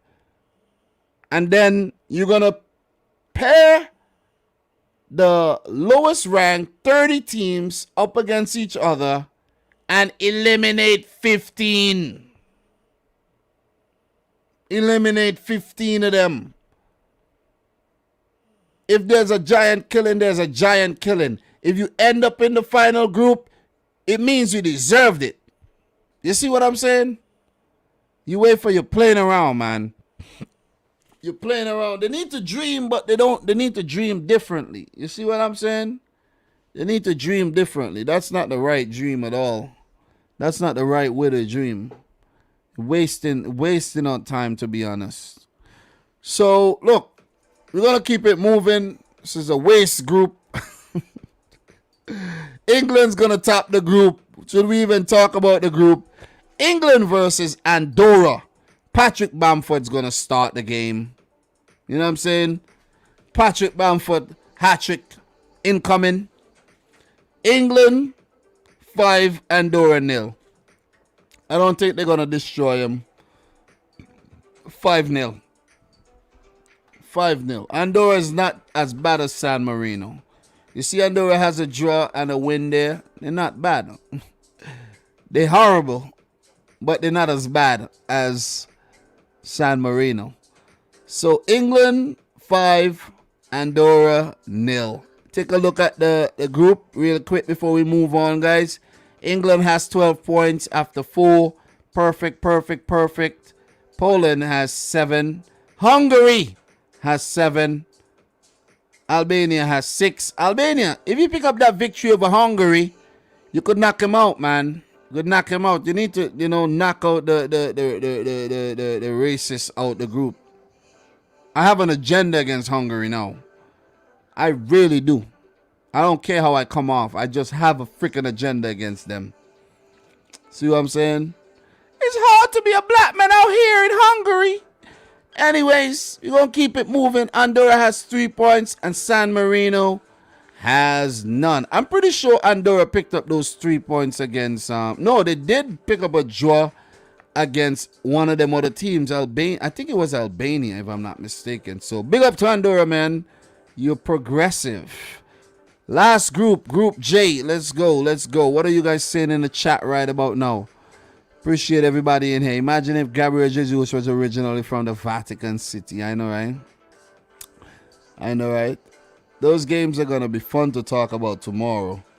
So, look, 2 hours, 19 minutes. We're going to wind things down. Iceland versus North Macedonia. And I read something where the Iceland Prime Minister has come out and said he's very disappointed and saddened by the sexual allegations and things that went against, the boy Gylfi Sigurdsson. So, yeah.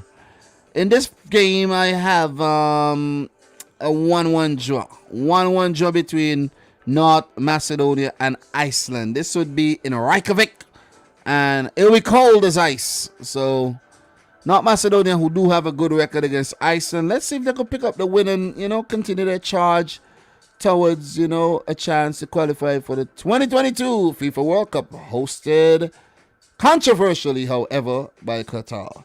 So, we're not going to stick on this one. We're going to keep it moving. Romania versus Liechtenstein. Wow. If you can't find me, I'll be hiding away somewhere in Liechtenstein. So, in terms of my prediction, I have a 3-0 win for Romania. So, Romania with the win, 91% of us think so. And the referee would be Katarina Munzel, a female referee here, an all-female cast. Wow, that one is big. That one is newsworthy. So, Romania, 2 wins, 16 goals to 1 versus Liechtenstein. 2 matches, 16 goals. This one could get ugly, man.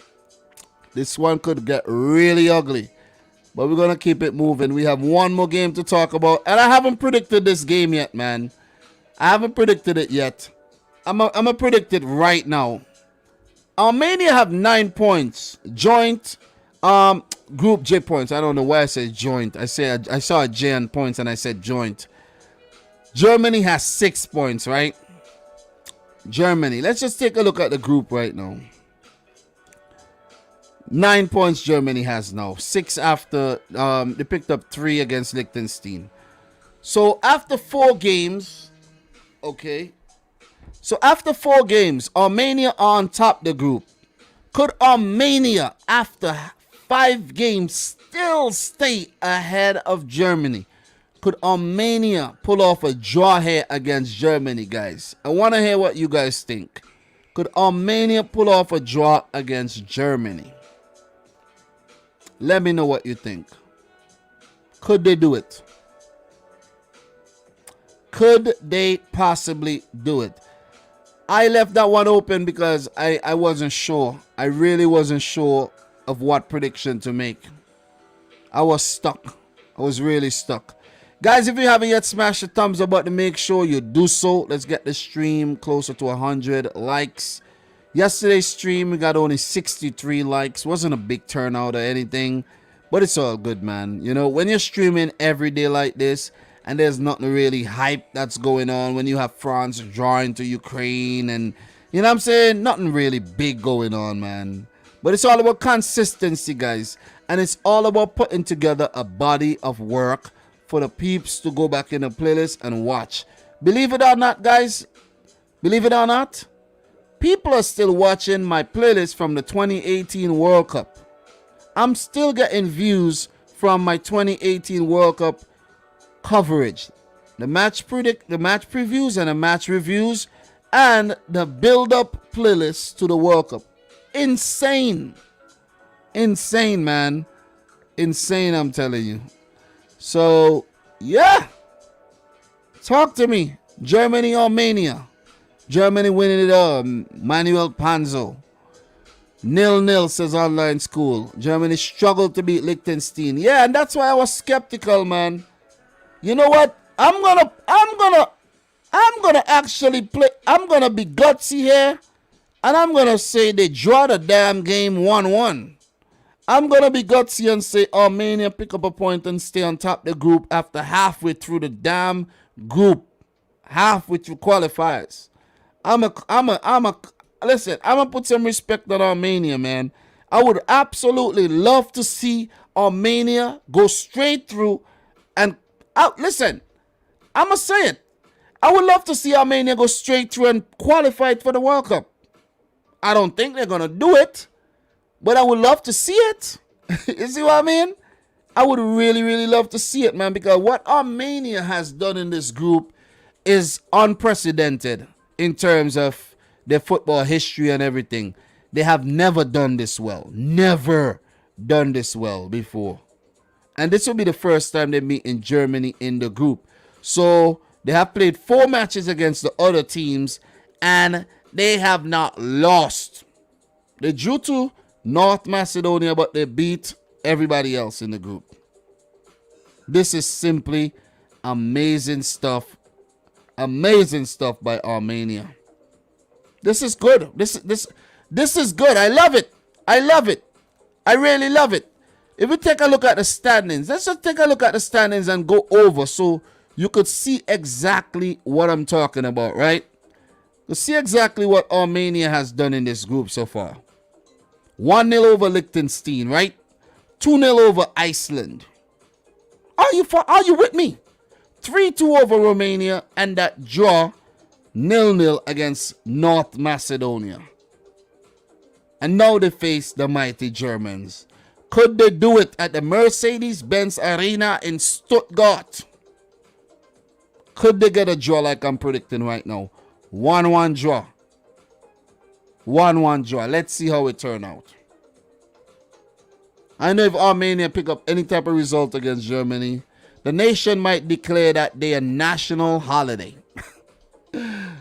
Oh my God. Oh man. Armenia is only known for the Kardashians. I thought the Kardashians were actually Persians. I thought they were from Iran. I thought she was Persian. I don't even know, man. Listen, Kardashians, man. Kim Kardashian. Let me see something. Kim Min-jae, Kim Jong-un. Listen, Kim Kardashian. I don't know these things, man. Kim Kardashian, where's she really from? So, Kim Kardashian, personal life. Let me see something. Damn. I don't know nothing. I don't know what. Oh, yeah, she is Armenian. Oh, my God. You guys were right. Armenian. Oh, my God. Alashkert FC also became the first ever Armenian team to qualify for Europa group stage competition. They'll be in the UEFA Europa League this year. Yeah, a couple teams did that, man. A couple teams did that. I really thought Kim Kardashian was like Persian, you know. I had this Armenian girl in my class before, man. I still have her on Facebook as well. You know, she has that Armenian look as well. You see what I'm saying? If there is an Armenian look. You see? And any last name that ends with Ian is usually Armenian. Yeah, Mkhitaryan. I think that last name has a Y in there, you know, Kim Kardashian, and they change it to an I. I bet y'all didn't think about that, right? I think it had a Y in there, and they took it out and put an I to make it look more savvy. I think that's what it is. I think that's what it is, man. You see what I'm saying? But yeah, we won't be getting too deeper into this thing right now. We won't. So guys, we've got through the whole thing, man. We've got through the whole thing. We've got through all the predictions, all the confederations, 2.5 hours to be exact. And you know, I've done it. I done it, man. Your boy Dominic Rich did it. Oh man, boy's on fire. The boy's on fire, man. I'm on fire. God damn, could somebody put me out? I'm on fire. Let me see if I have anything to share with y'all, man. I have some things to share with y'all before. Let's just chill. Let me check my phone first. Let me check my phone. Let me make sure my wife ain't ready to get picked up. I gotta start giving the wife some driving lessons. Send her to oh no, that's not the wife. That is somebody else. All right, so the wife ain't messaged me yet. Let me see. All right, so we're free to talk. We're free to talk, man. We're free to talk. Let's have a little chat here. I got something for y'all. I got something for you. Are you ready for it? Are you ready for it? Got some good stuff for you here.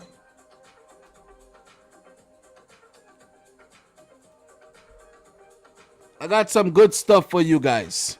Calvin has been voted the 2020-21 England Player of the Year. Calvin Phillips. Calvin Phillips has been voted England Player of the Year.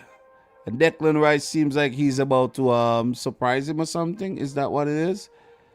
Oh, the club with the Instagram and the media team and all that kind of stuff. Yeah, that's what's going on there. Calvin Phillips is a baller. I think Man City should actually sign Calvin Phillips, though. You see what I'm saying? I really think so.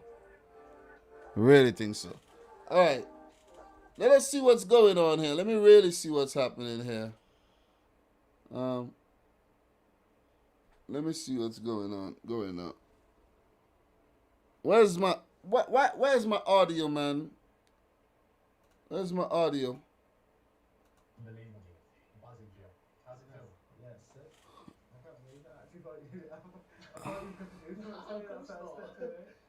Player of the Year, man.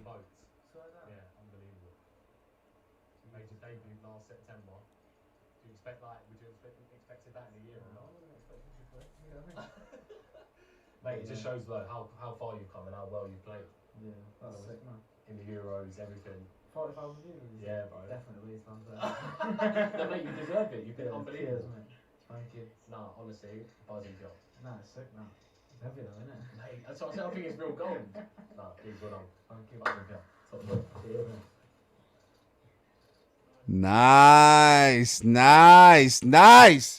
Nice. A big up to the boy Calvin Phillips, voted England's Player of the Year. That's nice, man. That is nice. And I have something. Talk about the boy Declan Rice, man. I got something for you, man. The boy Declan is a wild boy, you know. I got something for you. Let me find the thing on Declan Rice, man. In the game against Hungary, he did something wild. Let me find it. Oh man, I hate looking through these things, man, because I have the things, but I can't find them. But I have it, man. I'll share it with you. But in the meantime, between times, how's everybody feeling, man? I'm just saying this to waste time while I find the thing. You see what I'm saying? But okay, I found it. All right, I got something for y'all again. You ready? Are you ready for it? Let me just delete this one. Are you ready for me? All right, I got something for you. Look at this one. Look at what's going on here right about now. Look at what's going on there. Declan Rice. After England scored their goal, Raheem Sterling scored, the Hungarian fans were throwing drinks on the field, you know. Throwing cups on the field. And look at Harry Kane pointing at Declan Rice. Declan Rice picked up one of the cups and drank out of it. I don't know if it was alcohol or if it was soda or whatever, but look at Jesse Lingard looking at him. Jesse Lingard is like, what the hell are you doing, mate? Oh my God. Listen, man, that is a good one. Steve, thanks, man. Dom, do you want to have me on the stream real quick so I could show the people my bets on DraftKings? Oh man. Oh man.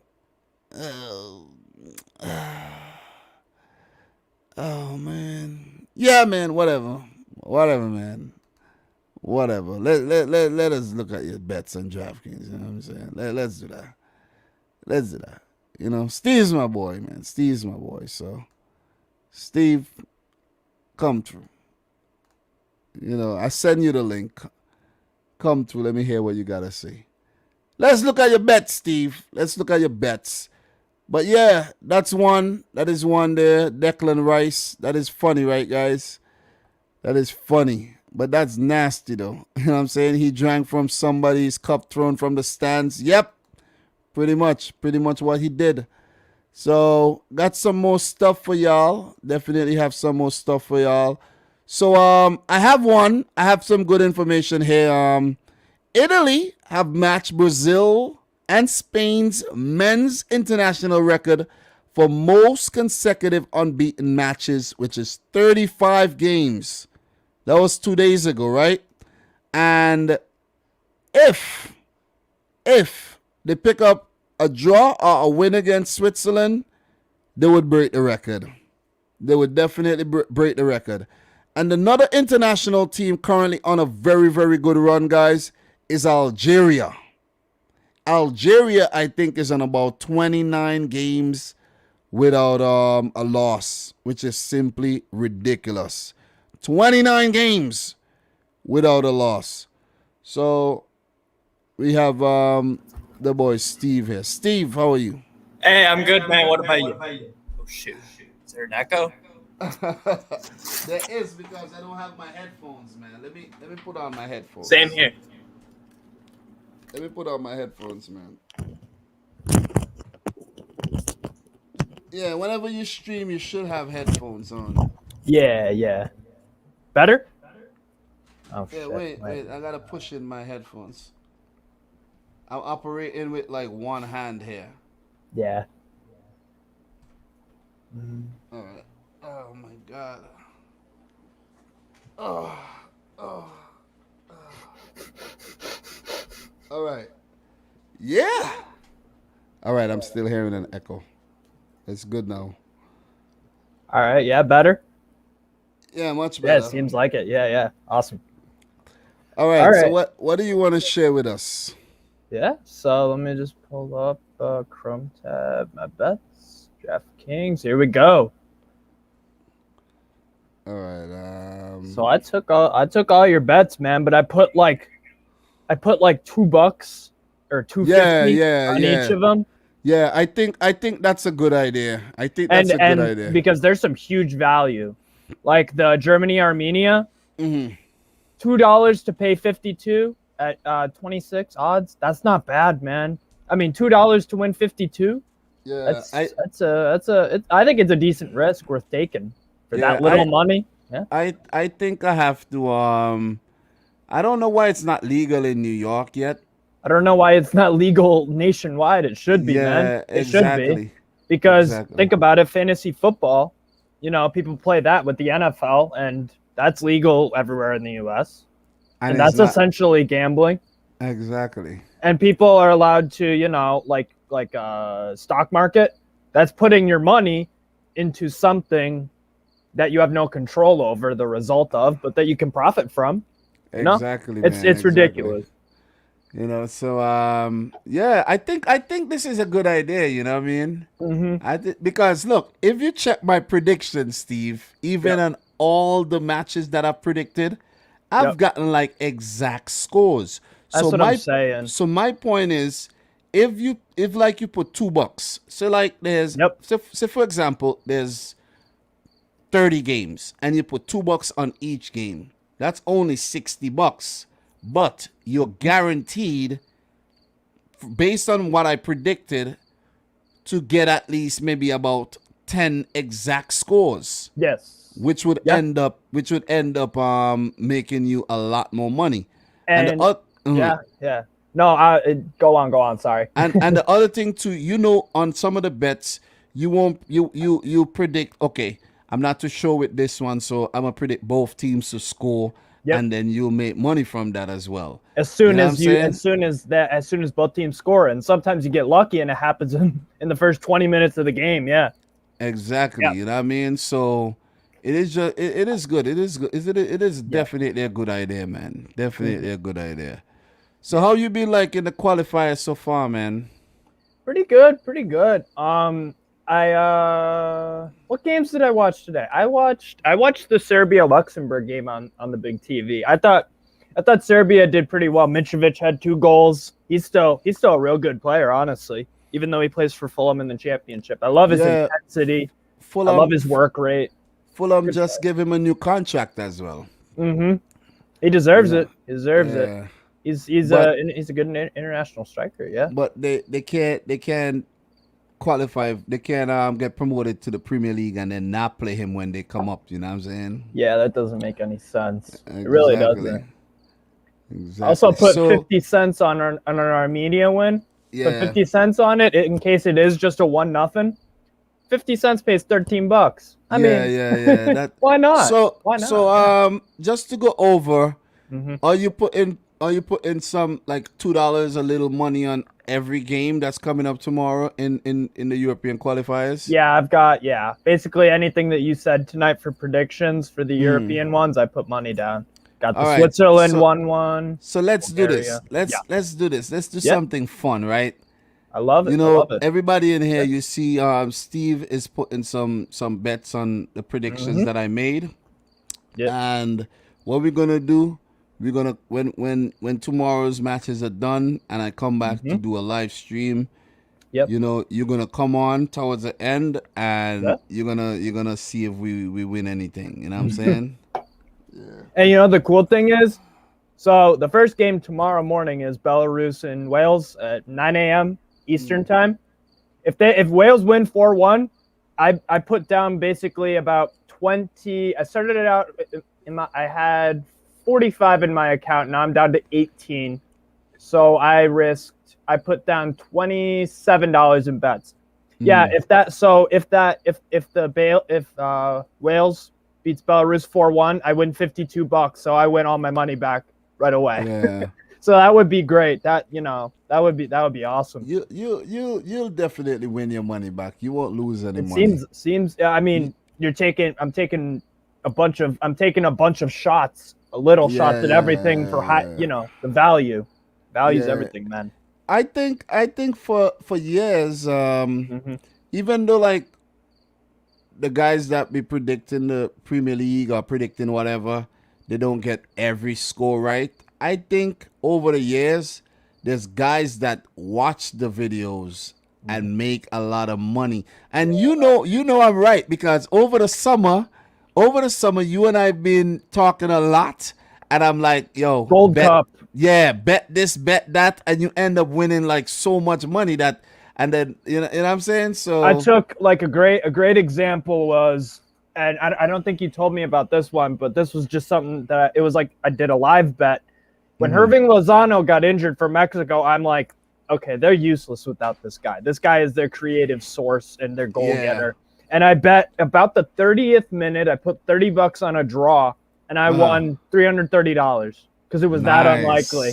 Yeah, yeah. So and you should have put $100 on it. yeah, shoulda, coulda, woulda, but yeah, you'd have I mean, I ain't complaining. I ain't complaining though. 330, that's pretty cool still. Yeah. So look, man, Steve, 2 hours 42 minutes. I'm about to end this stream. It's 11 p.m. I'm tired as hell. Yeah. You know, and I have to start prepping for tomorrow's stream. That's what I do. Yeah. I actually I'll schedule the stream. I leave it private. I leave it like unlisted, and then I'll start like I won't work on a thumbnail yet, but I'll start looking at like all the fixtures. I write them down. I literally write down every fixture that we talk about, all, so I don't miss anything, and I put predictions towards them and everything, so that I make sure I drop a prediction as well. Right, So it's just preparation, man. It's just preparation. But tomorrow's gonna be a hectic day because it's a lot of games playing. In Africa has games, Commonwealth, Concacaf, and Europe. And it's a lot of games, so you know, this thing that I'm doing right now is crazy. It's crazy. Mm-hmm. It is crazy. For sure. Yeah, it is crazy to do a live stream on every match day, I know, and cover all these games, because there's a lot of information to cover, man. But it's worth it in the end, though. It's really worth it in the end. You know what I'm saying? Yeah, for sure. Yeah. The channel is growing. The channel should hit about 46,000 by the end of this whole World Cup qualifying window here.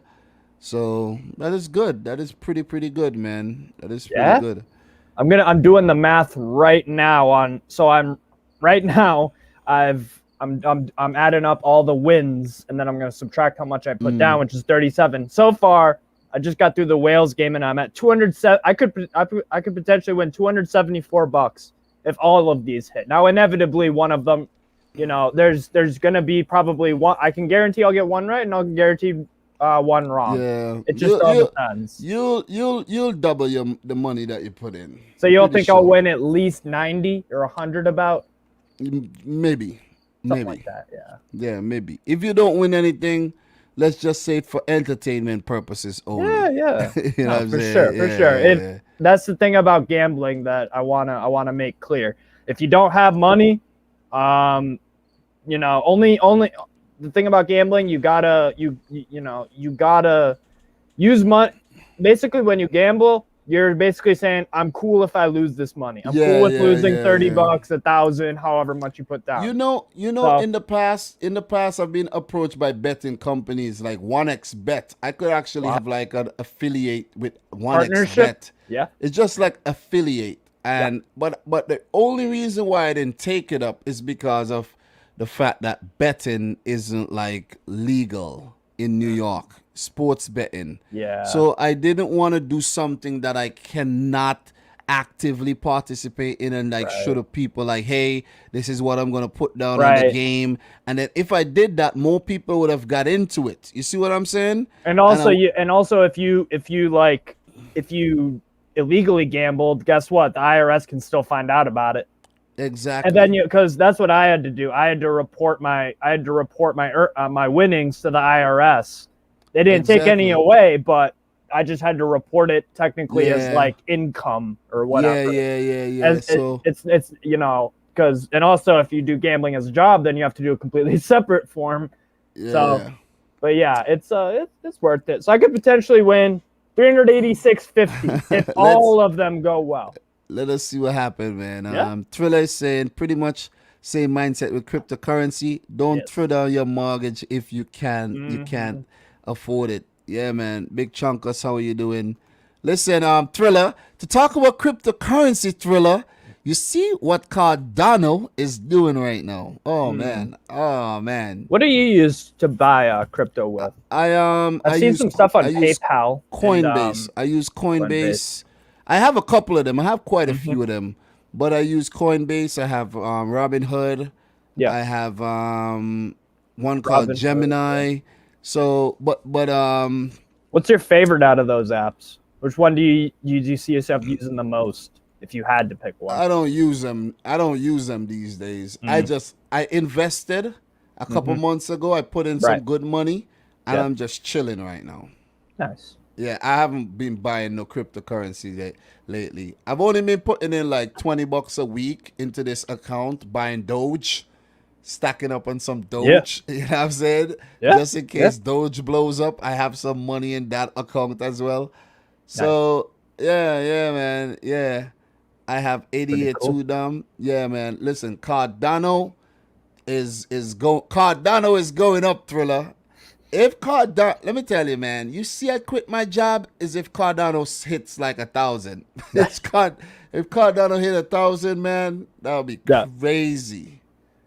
You into crypto? You into crypto? I haven't really, not yet. I usually that's I don't know, bro. I don't know enough about it. I know about sports, especially like football. That's what I've stuck with because I'm like, okay, I know what's going on. You and I would talk. The thing with crypto, you could dabble. You know, that's it. Don't go crazy to gamble with it to win money. You could dabble with it. You know what I'm saying? And that's only put down money that you're willing to lose. Yeah, because it's to me, gambling and an investment, it's pretty damn close, man.